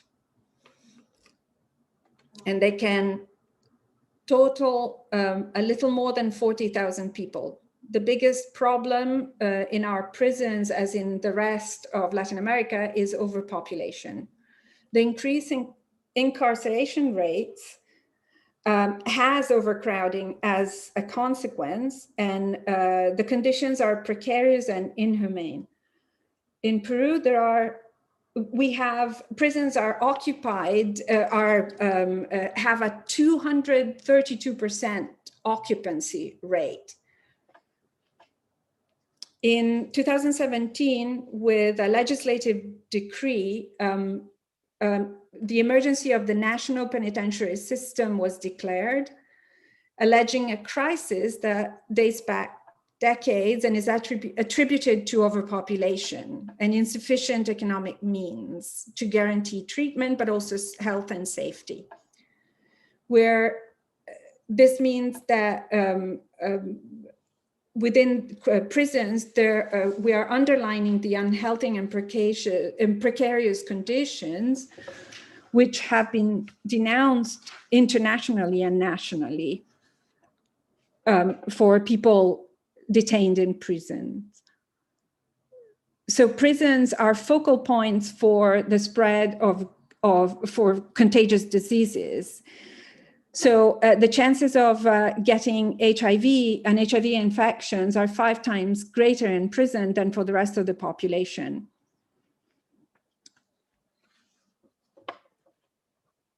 And also tuberculosis is more by 4.3% more likely in prisoners than in the general population.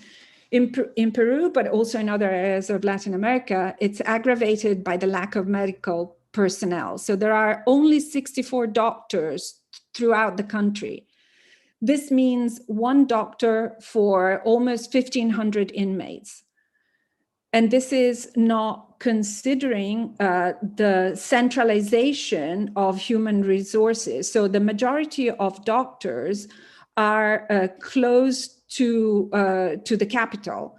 In 2018, Lima prison had 41 doctors, whereas the region of San Martin, close to the Amazon region in the north of the country, only had one doctor for 9 prisons and more than 5,000 inmates.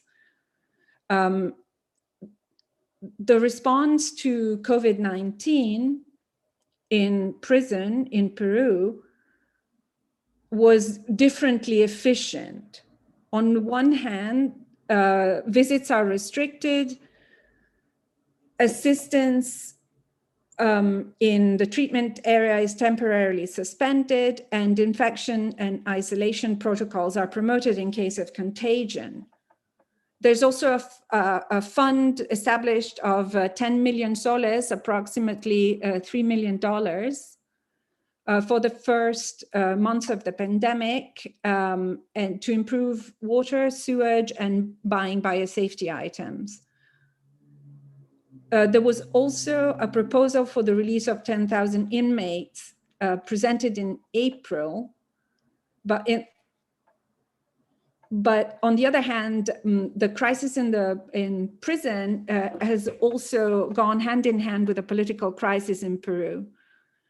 There's a lack of political will, and the political instability between March and June caused 3 main changes in the highest institutional authority.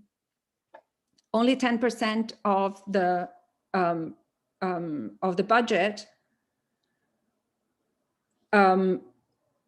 was allocated, and only about 1,000 people were actually released, 10% of the goal.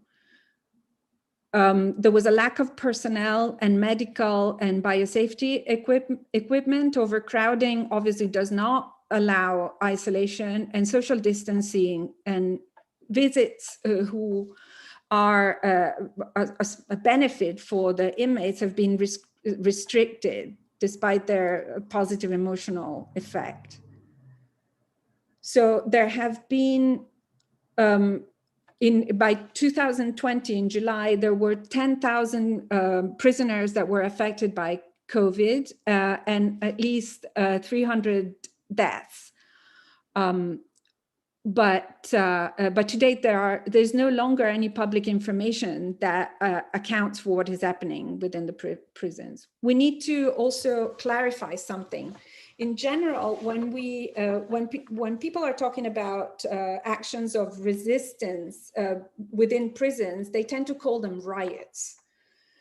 So inmates facing authority and threatening this ideal order where control is taken from the representatives of the institution, they're usually labeled as riots. And the word riot is loaded with meanings and marks on how these acts are perceived and the people that carry them out. So whenever we talk about riots, the use of force is made visible and legitimate to prevent aggression and restore order and security. So for this reason, we decided to use the term instead of collective claim actions, which is obviously not free from ideology, but it's more descriptive and places the protest and riots as part of participation processes in intramural dynamics. So we call them collective actions because they also broaden the gaze, making it possible to make visible those that are also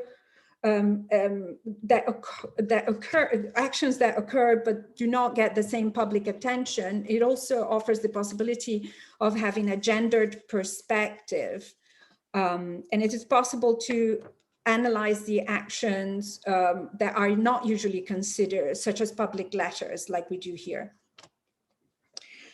So shortly after the pandemic was declared, these claim processes started in March, on March 18, 2020, we could consider that there was a wave of collective actions that began and was covered in the media until mid-May. Some included the physical transgression of the expected order of the prisons, taking spaces, resistance to confinement in the pavilions, shouts, perceptible banners in the surroundings, penitentiary establishment, and other forms of pressure towards the institution. During the months of this high mobilization, demanding actions against COVID-19, the INPE reported few violations of order in prisons for women compared to those for men. Among the actions by the women, they shared a video calling for, to be calm to the inmates of Iquitos. The image promotes empathy with women in whom concern for their relatives and their environment is highlighted. In Lima, the media and the civilian population referred to the female prison population with special attention when reporting the claims of women in the Chorrillos Women's Annex, especially in May with reference to a peaceful protest. On that night, the media and the neighbors heard cries of despair and placed the women in a position of supplication and despair, which drew attention after months of constant references to violence and danger displayed in claim actions in the prisons for men. The collective claim action in the Chorrillos Annex is much more complex than what was mentioned on that night of media coverage. The women's claims action was carried out through public letter, at least one collective one and 15 individual ones, written during the months of May and after the time when the media covered the situation inside the prisons. The letters were written from the penitentiary annex, which is colloquially called annex, because it's next to being an annex to the largest establishment, carceral establishment in Peru. The prison has an interesting history. This started operating, this prison, the same day that Fujimori, the Peruvian dictator, carried out a self-coup with the support of armed forces. And this is where women sentenced for the crime of terrorism are sent. For instance, like those that declared war on the Peruvian state, the Communist Party and Sendero Luminoso, and the Tupac Revolutionary Movement. It was considered a maximum security prison until 2006, and the women remained isolated in their cells for 23 hours a day. Visits were restricted and there were torture and human rights violation. In 2006, it became a medium security prison where women were that were also sentenced to common crimes.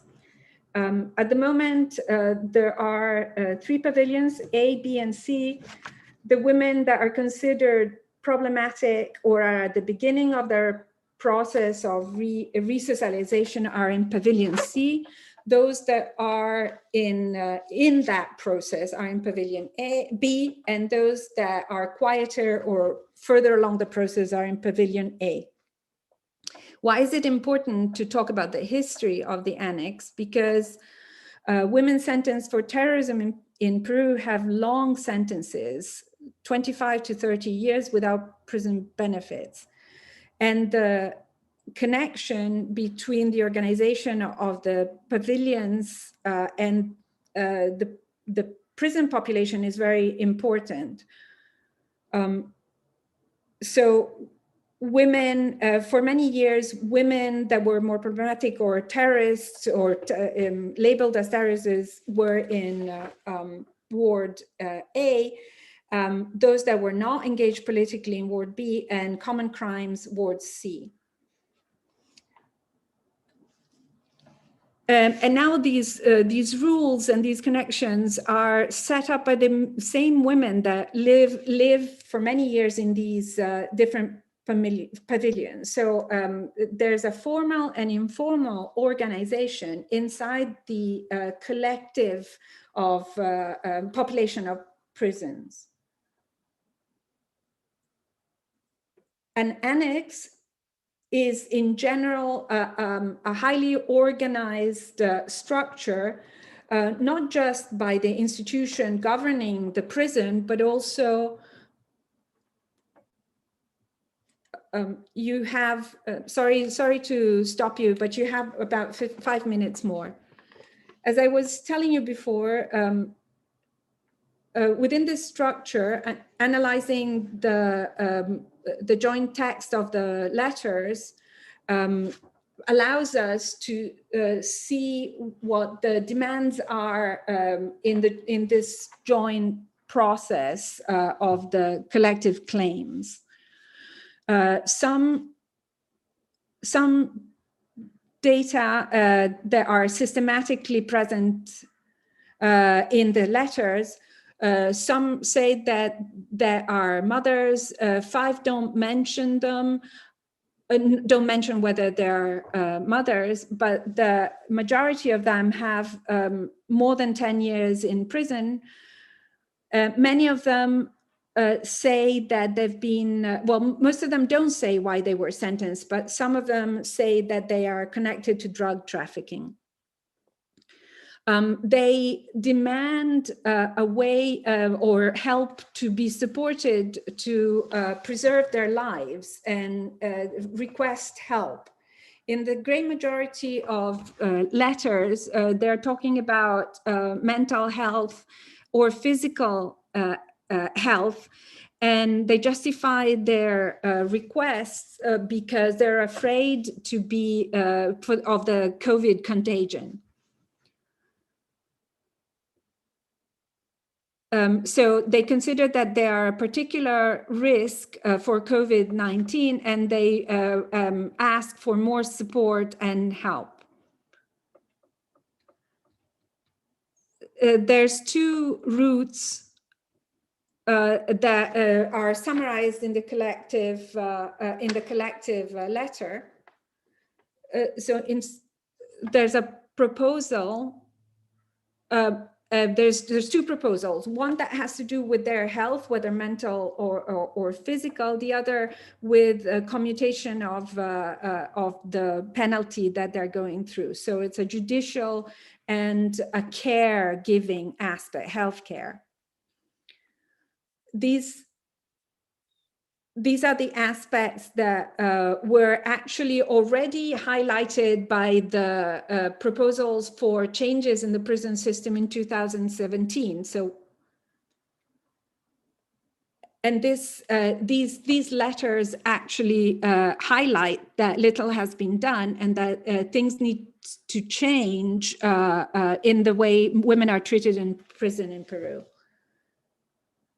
They also show some tension between the way they define themselves in the letters.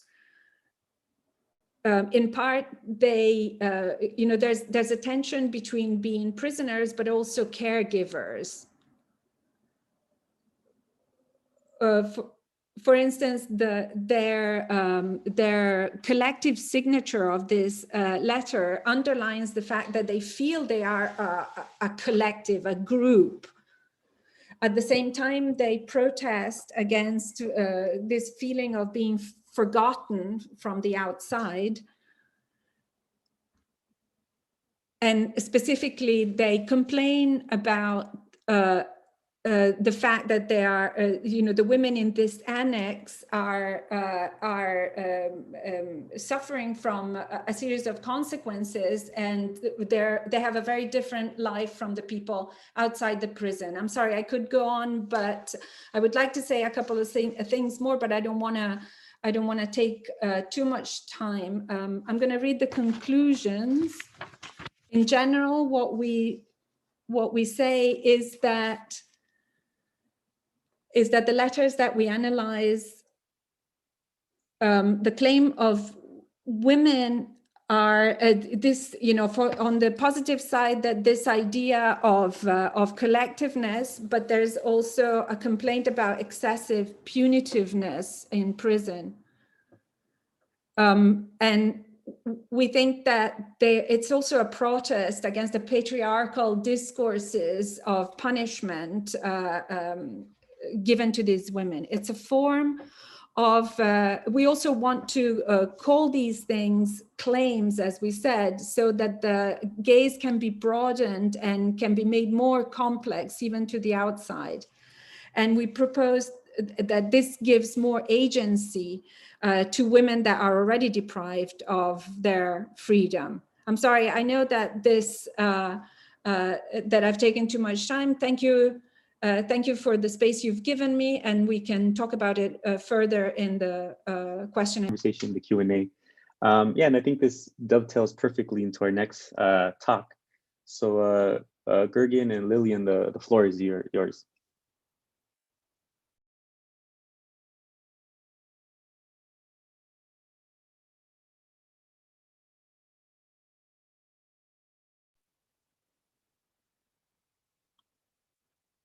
Yeah, so the next presentation.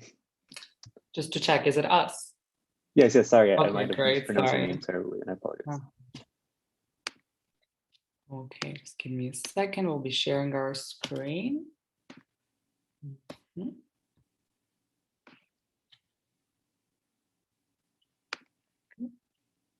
Can you see the screen?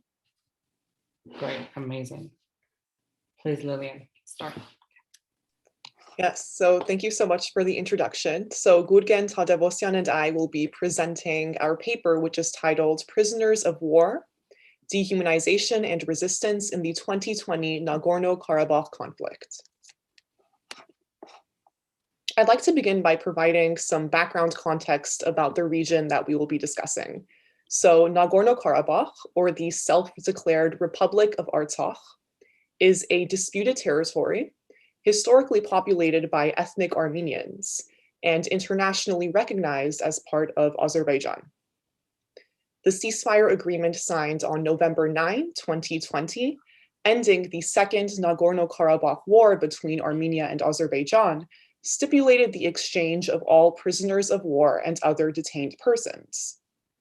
While 73 Armenian POWs have been repatriated since the cessation of hostilities, Azerbaijan continues to hold between 200 to 300 Armenian POWs captured both during and after the war in captivity. The European Court of Human Rights has applied interim measures in 188 individual cases, ordering Azerbaijan to protect the rights of Armenian POWs and provide details about plans for their repatriation. Yet the government of Azerbaijan has refused to comply with these measures. Next slide. So the government of Azerbaijan only admits to its detention of 62 of an estimated 200 to 300 POWs. These 62 POWs were captured during a military offensive 1 month after the end of the war. Now, the government of Azerbaijan has repeatedly justified their capture and detention as an, I quote, anti-terror operation against members of a, I quote, sabotage group, as highlighted by the quote in this slide, which is taken from the press service of the Azerbaijani Foreign Ministry. So the incarceration of Armenian individuals has motivated us to tie the topic of the prisoners of war to the wider issues of incarceration that are being discussed in this conference. And we asked two questions. So first is we try to situate the prisoners of war within the wider debates of incarceration using political theory and international law.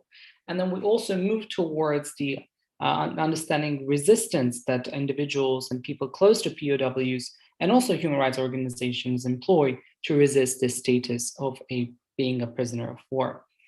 And in doing so, we argue that the international law and political theory show us that the POWs are often the epitome of the social exclusion and condemnation that communities aim to bestow sometimes upon the prisoners of war.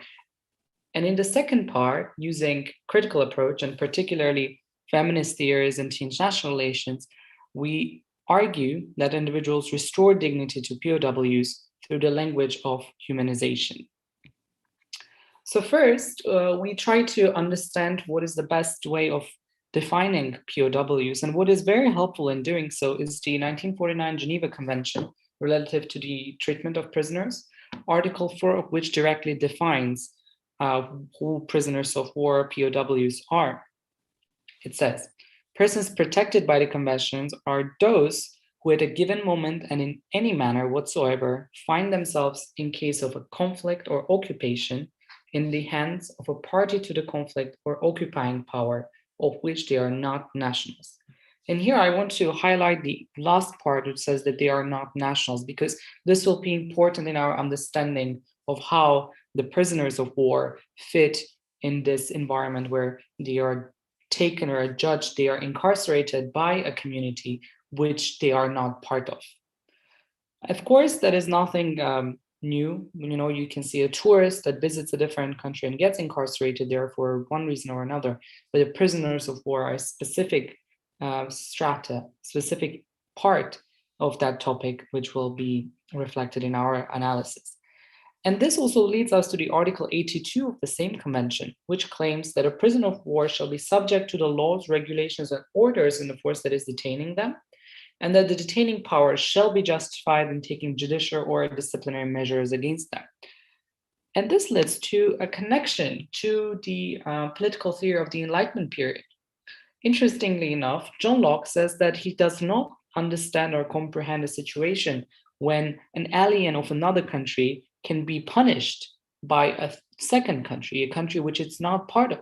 And he says that in reference to him, they can have no more power than every man may naturally have over another. He argues that since you are not part of this social contract, you should not be allowed to be judged by this social contract. Indeed, we see that there is this disagreement between the convention and what Locke says, because perhaps it might be a proposal that now we live in a world where even the international relations is governed by a third party and by rules, and it's not as anarchic as it used to be. And therefore, there is some type of understanding that a third party could perhaps have disciplinary measures or judge or punish a prisoner of war that is not part of its social contract.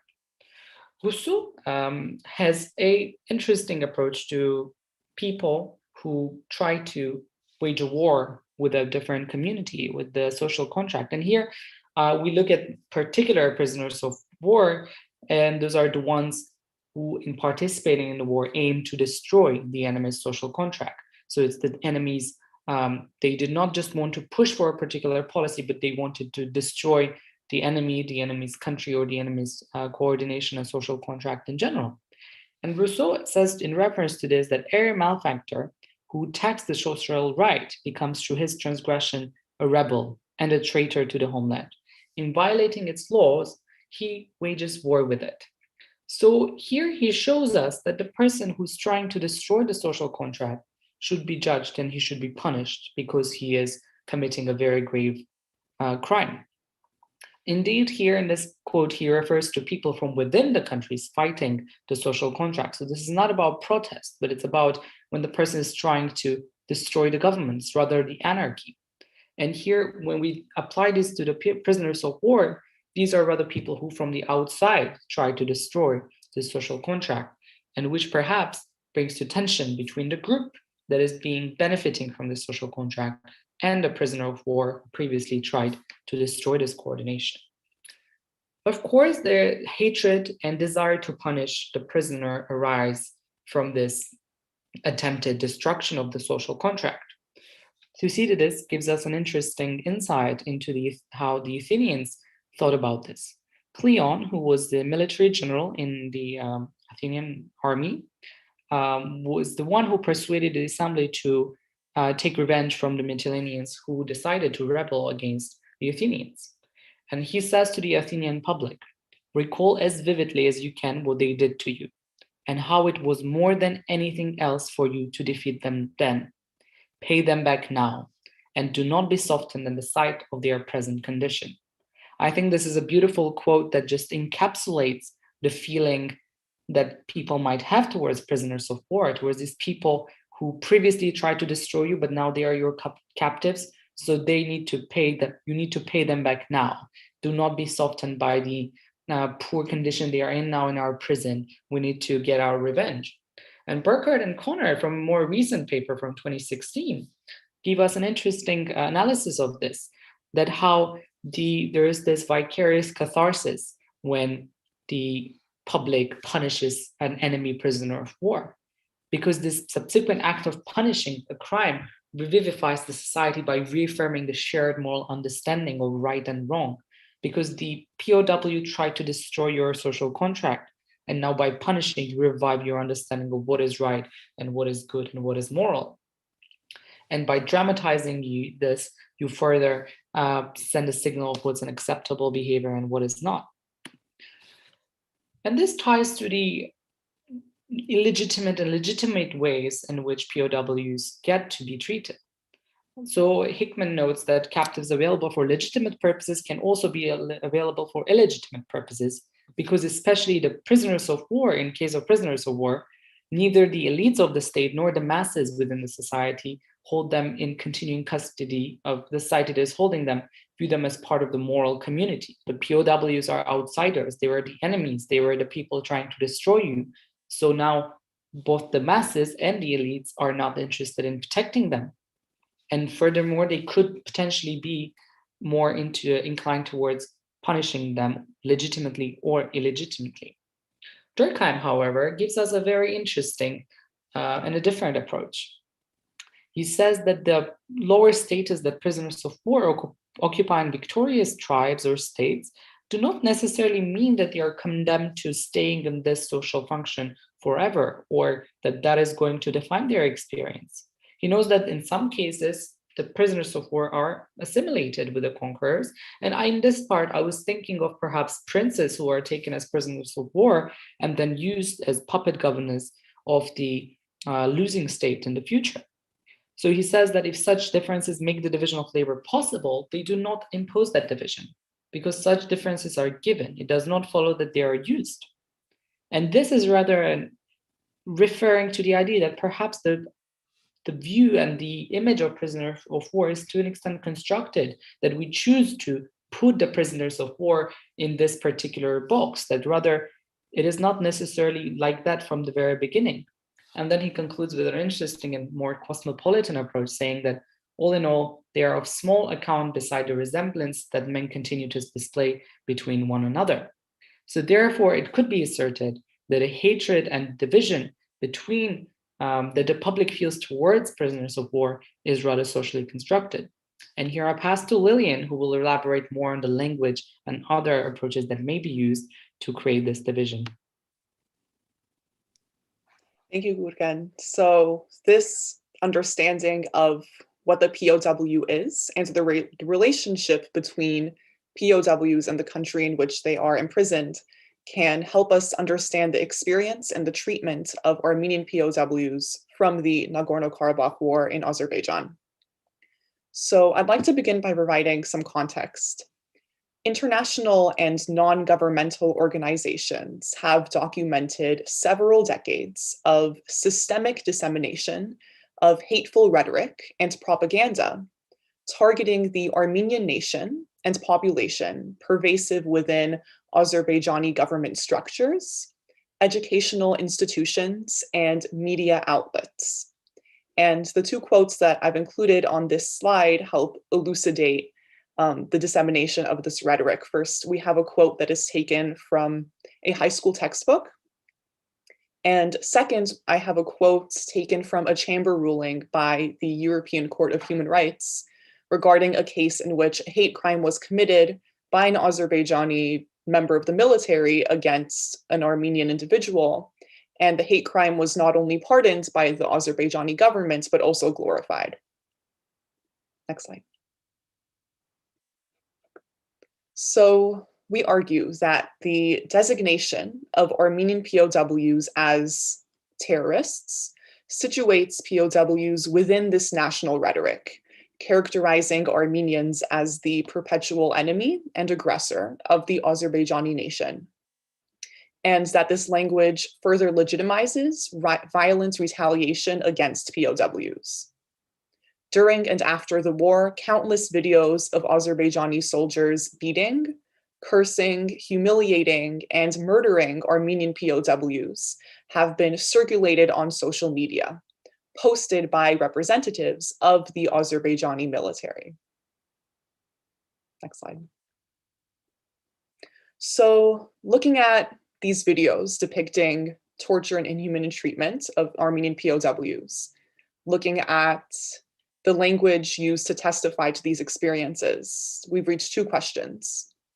The first is how the language used by human rights organizations that work on this issue of Armenian POWs and the family members of POWs and their testimonies restore dignity and humanity to Armenian prisoners of war.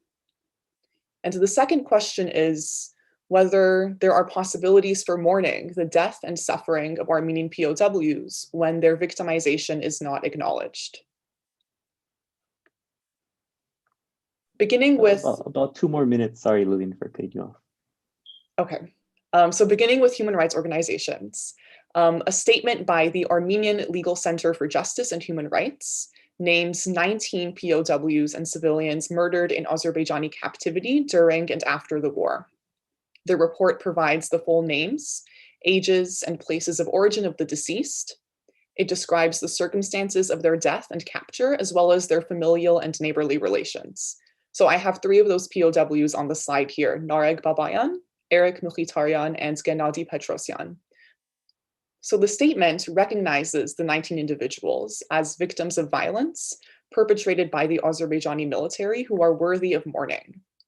It further ascribes them with identities beyond military status by naming them in relation to their family members and neighbors. Next slide. Now, I'd like to end by looking at the family testimonies of POWs. So first, I'd like to share the story of Eduard Shakhgeldian, a civilian from Avet Aranot's village in Nagorno-Karabakh, who was taken prisoner alongside his wife Arega in Baku, Azerbaijan. While Arega was released on December 9, 2020, her husband's corpse was repatriated to Yerevan, Armenia on December 28, with visible signs of torture and abuse. At least they finally returned his body, Arega stated in an interview. And now I have a grave to visit. Arega's act of mourning is only made possible by the government of Azerbaijan, which chooses in this particular case to transport Eduard's body to Yerevan. The Azerbaijani government still exercises control over the possibilities of mourning, of practicing the rituals of grief that humanize and restore dignity to victims of torture and murder. I'd like to end by sharing the story of Arsen Gharakhanian, who was captured in his home on October 13, 2020.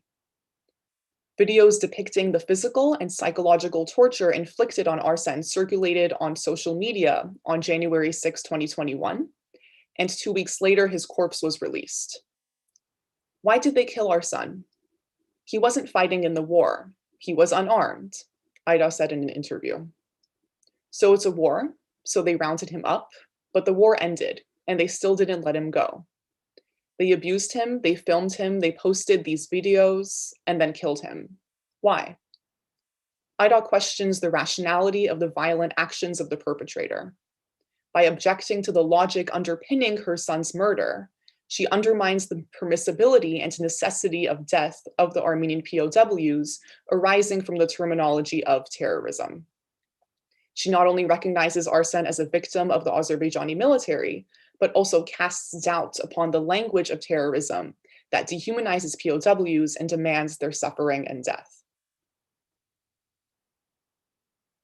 Thank you. I know we're running out of time, but we would like to conclude by opening it up to discussion with a couple of questions about how POWs fit into wider incarceration debates and how our resistance strategies that we've presented today differ from other similar practices.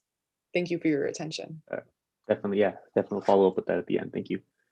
And now we turn to Carla Vargas. The floor is yours.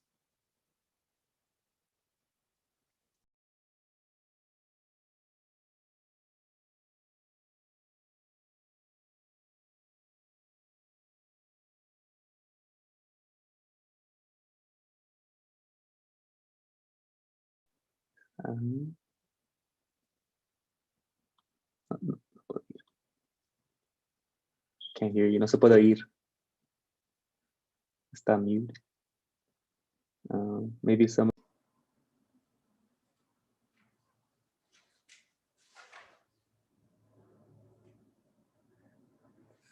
Hi, good afternoon. I'm sharing my screen now.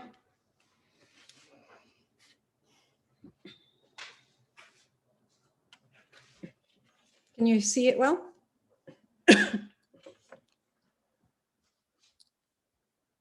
Oh, can you tell me? Yes, thank you. Good afternoon, everyone. I'm going to talk about multiple prisons and reflections from prison. There is a certain discourse that divides society into good and bad. Theft, violence are carried out by bad people as if actions depended exclusively on morals. And we consider the same whether they do it to satisfy their ambitions through something illegal, or if there is no way to cover their needs in any other way, or simply if they're defending their rights. So every person cannot be generalized. It has to be specific to their context, and it's important to check their antecedents. And the dimension of experience should be taken into account. This means that there are multiple prisons. This talk is about, it's based on ethnographic research, other data that it's taken years for me to gather.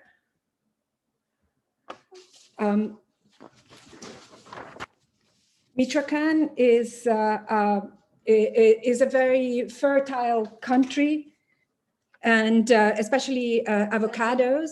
The production of marijuana also started, later poppy, and by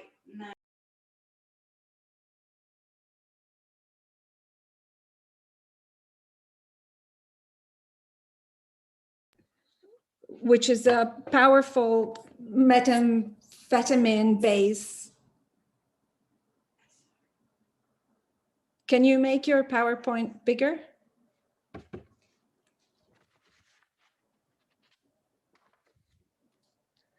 Can you see it better now? Yes, the button at the bottom on the right.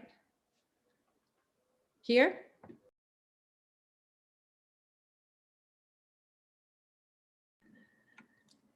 There's a button there on the right. Sorry, to the left. I meant to the left. Es el presenter mode. No sé cómo se. I don't know what it's called in Spanish. Like this? Okay, thanks. Lázaro Cárdenas is an important commercial port that connects this city to the US. And the largest city is Uruapan, which is known as the avocado capital of the world, which actually is very attractive for money laundering. The second largest jail is in Uruapan, and in 2014, it was considered one of the most violent in the country. Torture, drug trafficking, human rights violation were all reported. It was overcrowded between 2006 and 2009, and there were rivalries for regional control within the prison. Tierra Caliente was under the control of the Zetas cartel, but their local allies no longer agreed with the flight of capital from the region and the human trafficking. So they formed Familia Michoacana, FM, to contrast them with the slogan of expelling los Zetas cartel and protecting the population. The bloody war was unleashed with the president, Felipe Calderon, when he launched his security strategy in 2007.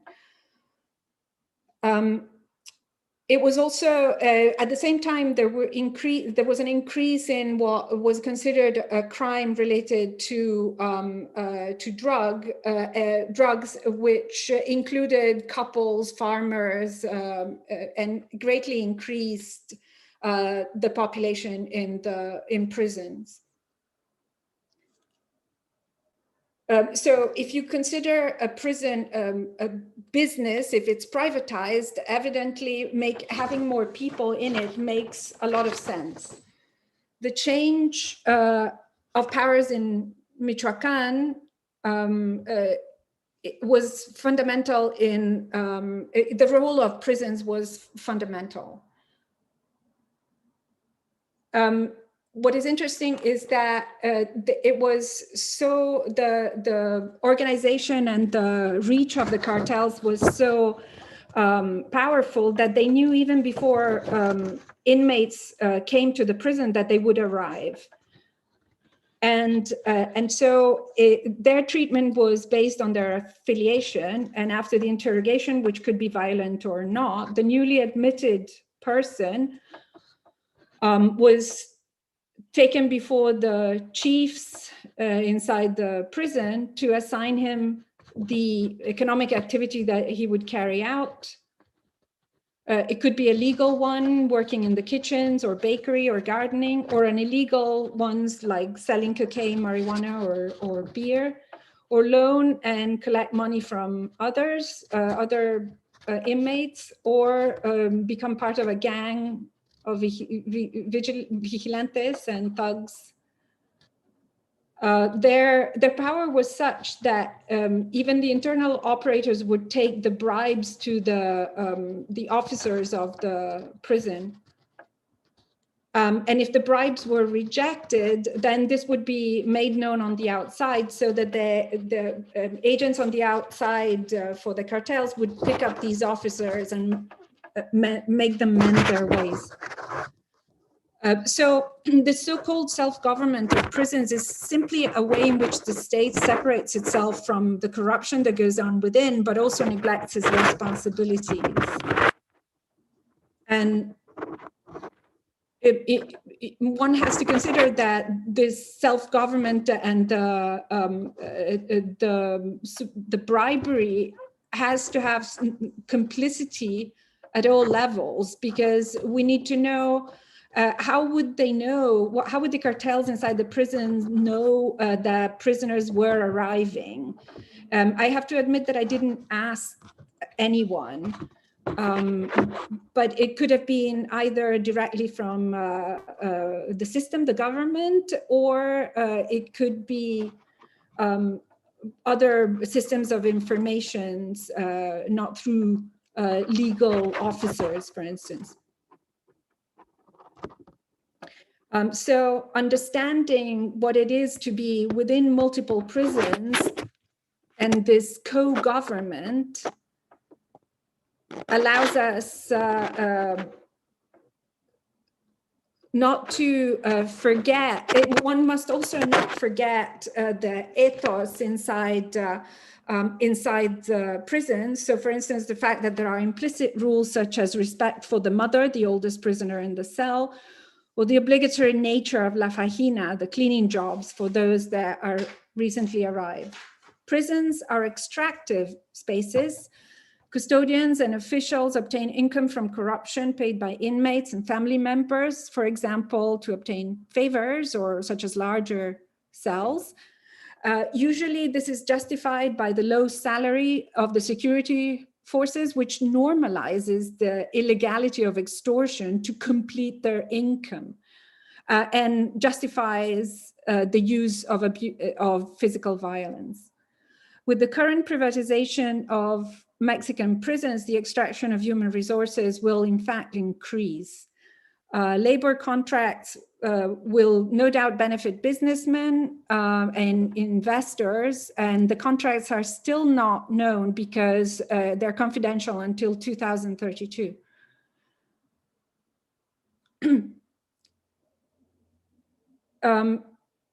So when there was a dispute inside the prisons, inside the Familia Michoacana, FM, there were confrontations and homicides were perpetrated due to the competition for commerce.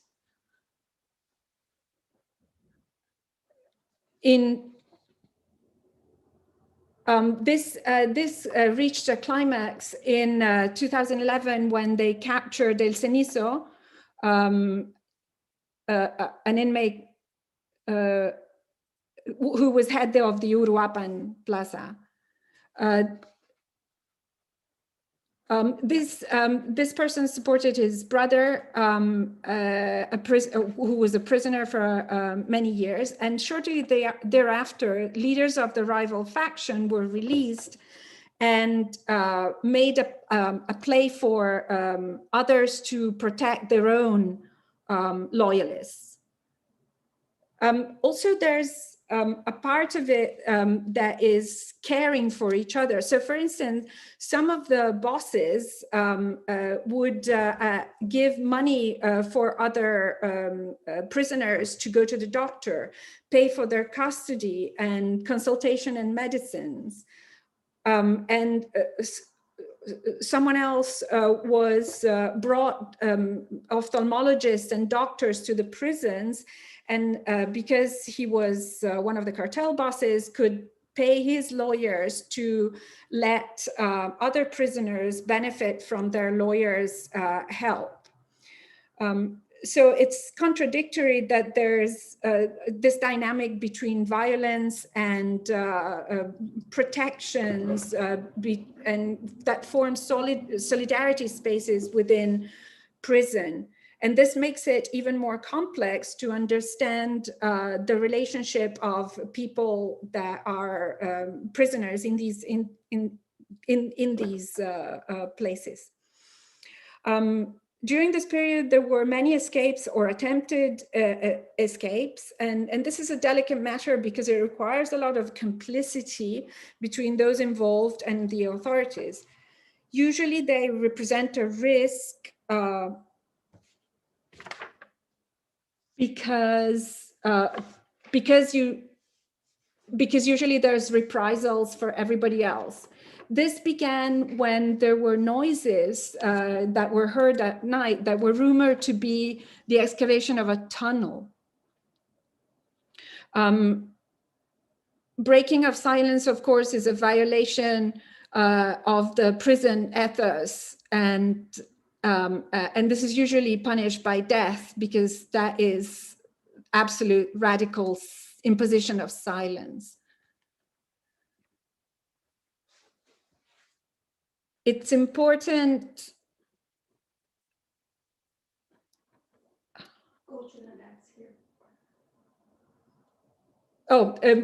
By 2012, new criminal groups emerged, and there were massive transfers to other prisons, which actually lowered the use of violence in Uruapan. And practices like extortion and the use of drugs have not disappeared, but they have decreased. In the last few years, the prison population fluctuated between 800 and 900 and in the male area and 40 in the female area. They face, along with the inhabitants of the Cañada regions, conflicts over militarization against the indigenous and peasant movements, also teachers and students who oppose the looting and massive exploitation of forest resources, agro-industry, and mining.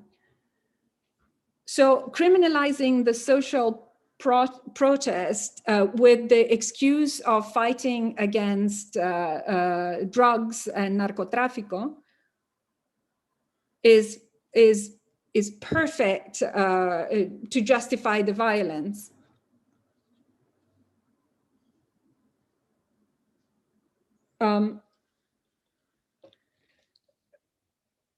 So improving the quality of services is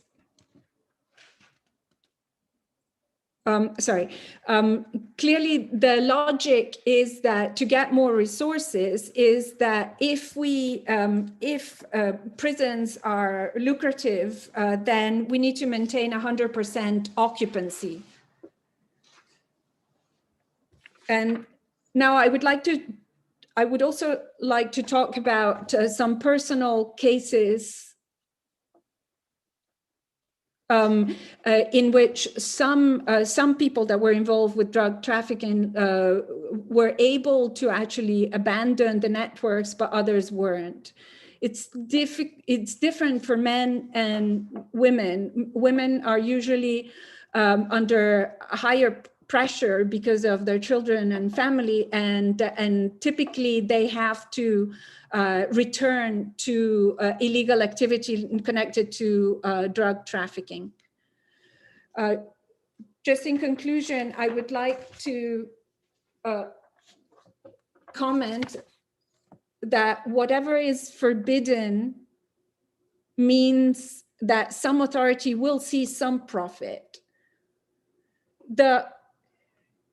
Some of the prison reality derives from the fact that there are interposed powers and the variety of actors and interests that operate within and around prison. Also, there's the arbitrariness that happens from one moment to the next.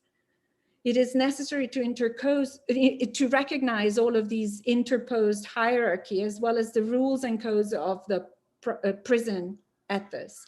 In the case of Michoacán, we can't understand these criminal organizations and how they're so efficient unless we take in also the superficial contradiction of caring for each other and the competition between several groups. Thank you. Thank you, Carla. Our final presenter, which is Perla.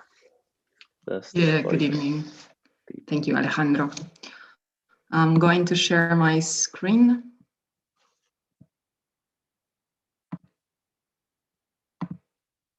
Can you see it? No?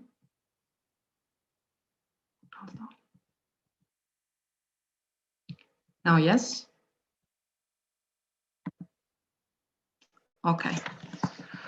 So thank you to everybody.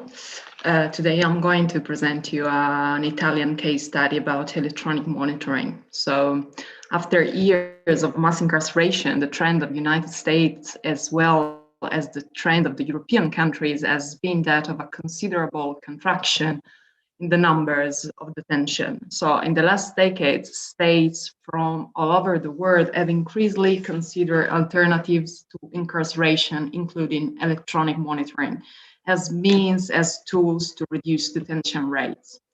So in the recent years, the efficiency of the criminal system has been measured on the basis of the level of security that they have been able to achieve, even by introducing a series of control, less invasive than the use of detention, but still suitable for imposing barriers to freedom of movement. So electronic monitoring is within this framework, offering to governments an opportunity of e-governance and incarceration. So changes in the criminal practices have followed a movement that has traced a trajectory beyond disciplinary societies towards those of control. So finding in the idea of the Benthamian panopticon a metaphorical framework within which it is possible to introduce electronic technologies. So with incarceration, the forms of power that were proper to the prison system are therefore supplanted by alternative forms of the same that have the function of spreading it beyond the prison walls. So electronic surveillance tend to gradually conceal the idea of a place of punishment itself, and it induces in the subject a conscious state of visibility, even from within the domestic walls. According to Foucault's metaphor, all the new measures are inserted into the carceral archipelago, in which there is nothing that is actually really alternative to the penitentiary system. So all the new alternative forms seem to be more multiplication than the old worn out prison function, to which they try to give a new life in a less rigid form, but which still remain as iterative of models of prison, diffusive and not destined to replace it. So during last years, most of the European countries had overcrowded prison. The Italian case is paradigmatic. In 2013, the European Court of Human Rights, through a pilot judgment, sanctioned the Italian government for the violation of the Article 3 of the Convention on the Human Rights because of the condition in which prisoners were forced to live. In addition, court found a wider and more general overcrowding and called on the Italian government to put in place a combination of remedies able to reduce prison population by introducing new alternative measures such as electronic monitoring. So among the deflationary measure, the implementation of electronic tagging has entered into the Italian system. In 2020, with the COVID decree, it ruled the release of prisoners using the electronic devices, increasing the number of devices from 2,000 to 4,000. So in the actual application, the electronic devices represents the custodial procedure par excellence. So in the pre-trial phase, the judge must always apply house arrest with electronic monitoring as main measure. So to be more clear, in Italy, electronic monitoring is used mainly for suspects awaiting trial and after COVID only for convicted offenders, So is it therefore clear that having become the measure on which the entire precautionary system is based, and given the limited number of the devices that can be used, because as I told, they are only 4,000 in all the country, here is where the system is in a constant state of saturation, and it's unable to meet the demands emanating from judicial bodies. Moreover, the number of detainees not serving a final sentence in Italy is one of the highest in Europe, because the suspects are about the 33% of the whole prison population. So at this point, is it necessary to clarify what happens when judges are faced with the unavailability or of the electronic devices? So I conducted a qualitative research and a case study to try to understand what are the legal and extrajuridical elements that can influence the decision-making process of the judiciary.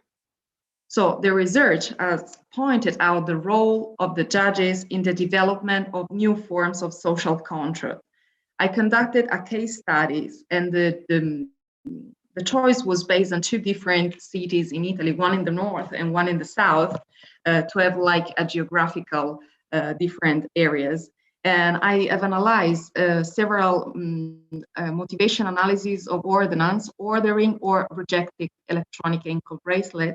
And I conducted semi-structured interviews and focus group with judges.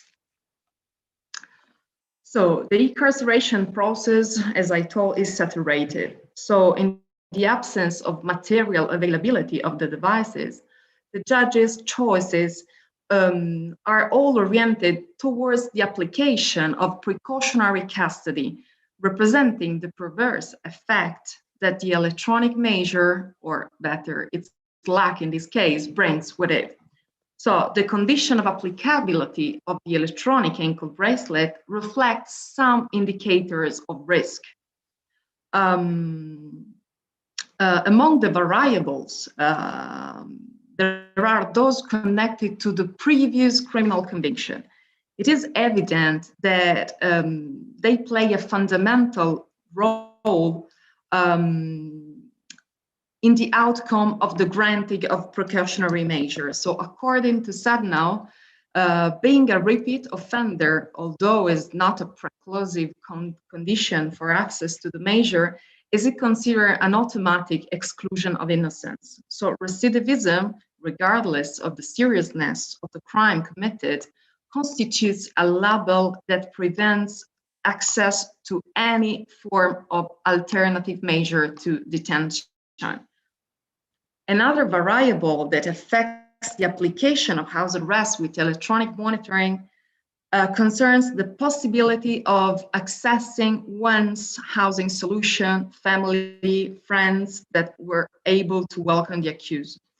So there have always been a lot of criticism of the extent of house arrest due to its discriminatory nature, due to the lack of access to the same by individuals in a state of socio-economical poverty. So the discretion of the judges in the selection of the potential user of the ankle bracelet is then declined in a process that in practice stigmatize who cannot claim family or friendship networks.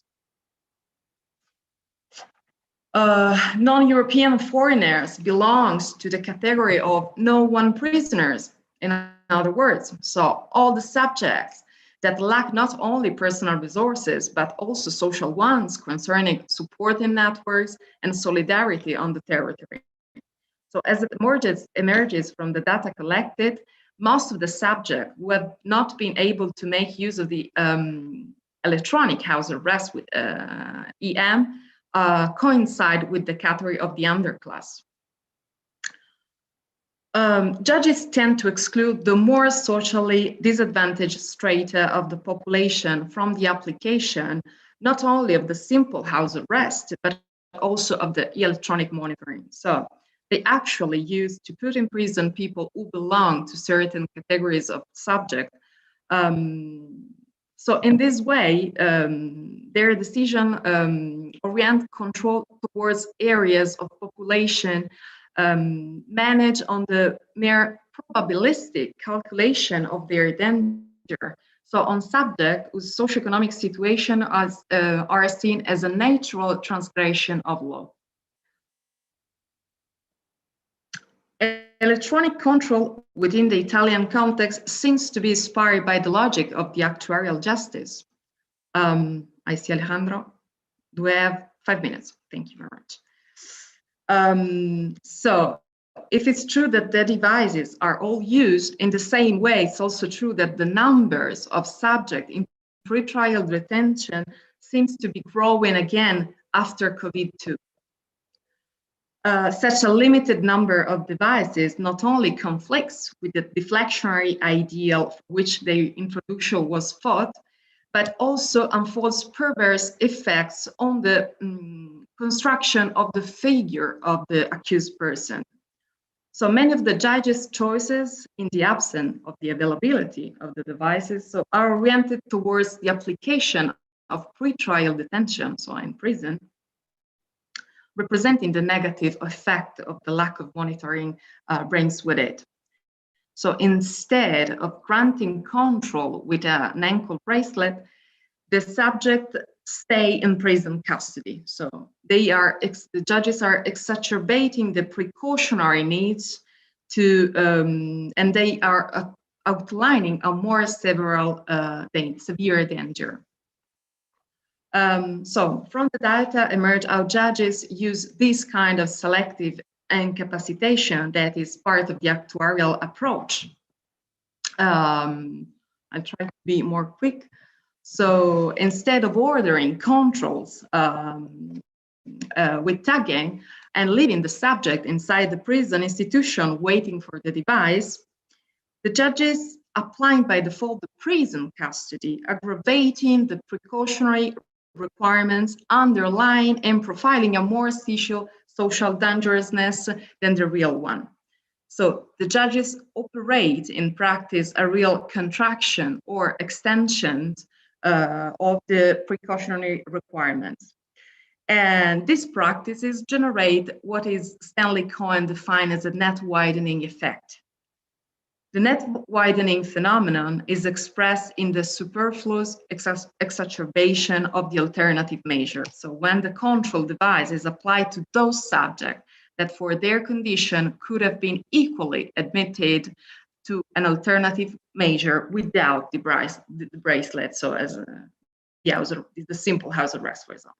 So although alternatives to prison, such as electronic monitoring technologies, have been intended to reduce the use of imprisonment, in practice, they didn't have this effect.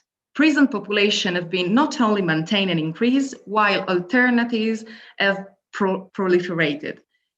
Just to make it clear, in Italy, we had something like 60,000, now a little bit less, of prisoners, and we had more than 100,000 people in alternatives. So the use of EM should not be extended because other measures, such as probation, supervision, are available, and they are more proportionate and maybe more effective and better able to avoid net widening effect. So it should be better put resources and money into communities rather than in punitive surveillance technologies, and underline how electronic monitoring threatens to become a form of mass incarceration, moving the site and the cost of imprisonment from a public and a state structure to vulnerable communities and families, representing superfluous aggravation of the alternative measure that it increases rather than decreases the number of people crossing the borders of the penal system. Thank you very much. Yeah, thank you, Bella, and thank you to all the panelists.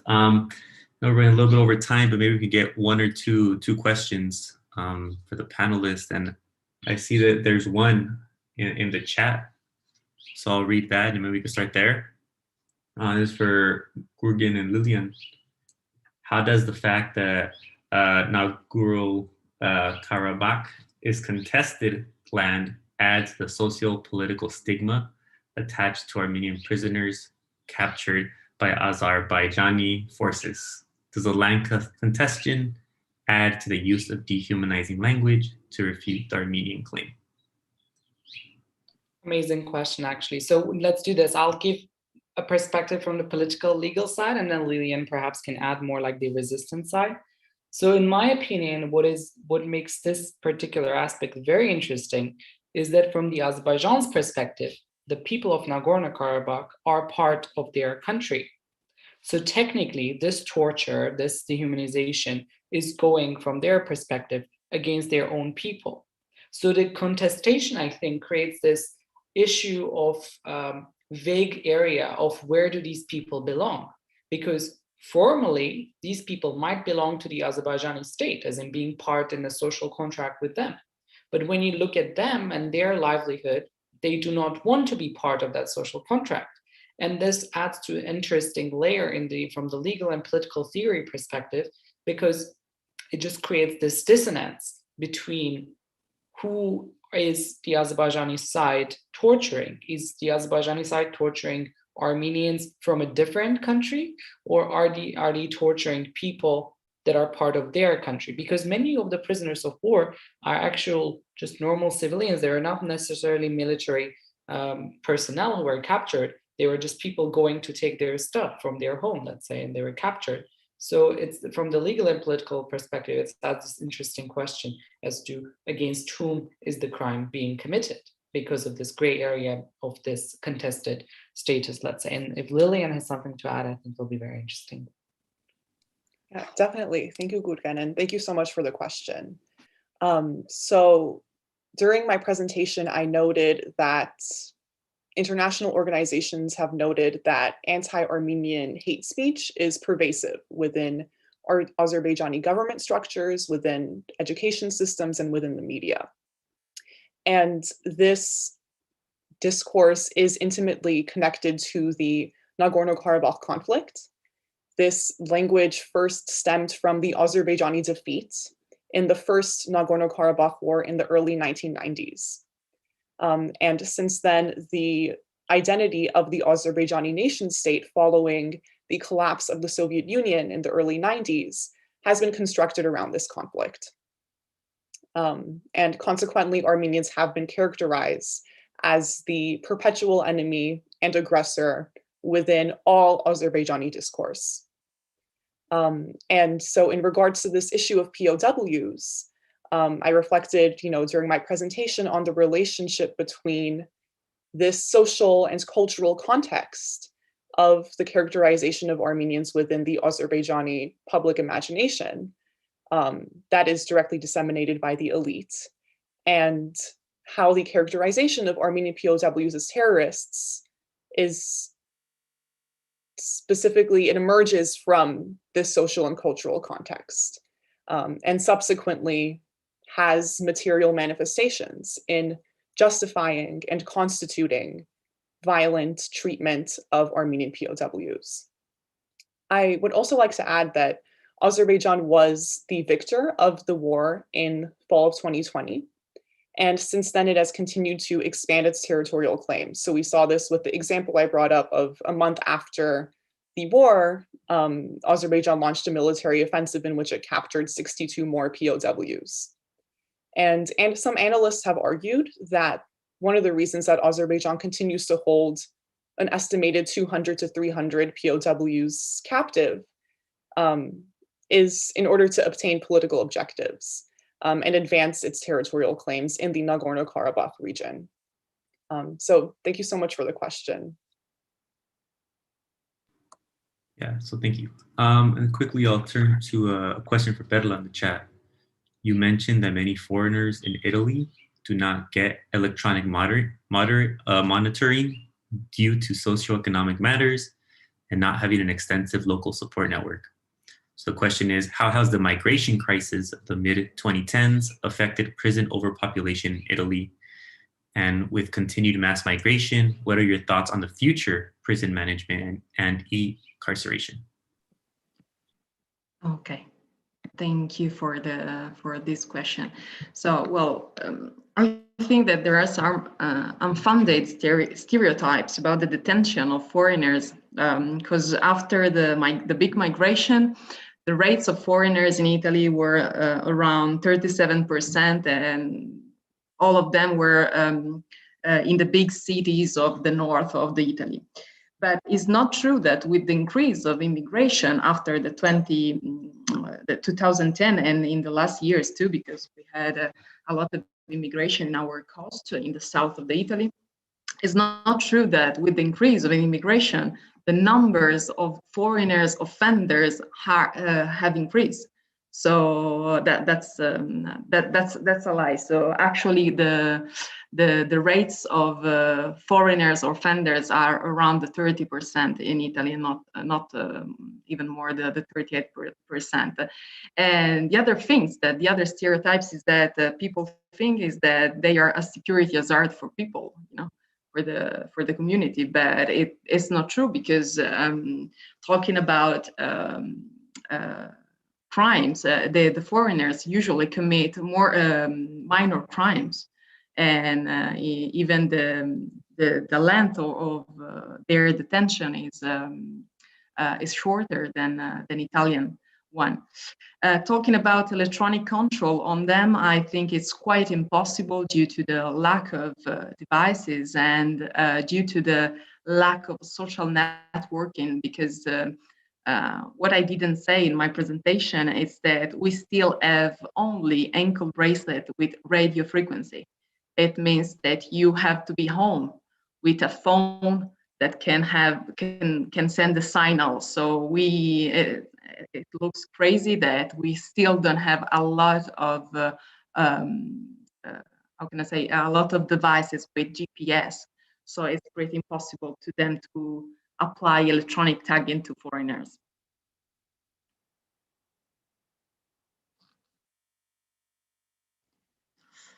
Mencionaste que muchos extranjeros en Italia no reciben monitoreo electrónico debido a cuestiones. Perdona que, sorry, because I'm reading the Spanish question. ¿Cómo afecta? Creo que es la misma cuestión. Yeah, it's just a translation. Okay. And I actually have a question for Ana. Ana, una pregunta, no sé si me puedo oír en español. Yeah. Si puede hablar un poco más de las implicaciones de estas cartas fuera de la cárcel, si tenían un impacto político dentro de Perú y a lo mejor lo que está pasando hoy en día también. Sí, gracias Alejandro por tu pregunta. En realidad, la carta colectiva fue la carta que se publicó en redes sociales y que tuvo algo de atención mediática, y las otras cartas individuales fueron cartas que salieron a partir de los contactos de las mujeres recluidas con otras organizaciones de la sociedad civil, ¿no? Que las ayudaban un poco a sacar estas cartas y hacer que se escuchen sus voces, ¿no? En realidad, en términos de implicancias políticas, digamos que hubo algunos cambios, ¿no? A lo largo del tiempo en los establecimientos penitenciarios, en términos de in jails and prisons in terms of what had to happen because of COVID-19, for instance. But most of the issues from this woman had to do with their own situation, such as vulnerability because of health issues, references in terms of their roles, such as maternity or taking care of other women or other people, such as their mothers and parents. So many questions that were results of their own situation have to be taken into account. For instance, we should try to understand the letters in terms of communication, because they were also pointing out to questions of injustice that they all point out themselves. Some of those women had very long sentences because in comparison to what they actually had done in terms of crimes. So punishment in Peru was questioned in that sense. And we would like to know what was the effect of their particular cases and their individual stories, and how those letters could be means of communications in order to bring these statements and declarations about the Peruvian justice system and all the injustices that have always been there, and all the control and all the system within jails and prisons. They just don't work, actually. They're just making their lives even worse. So this is a reflection that we have been taken into account, and that opens to a possibility to analyze those discourses and also have a voice from the inside, which is sometimes invisible.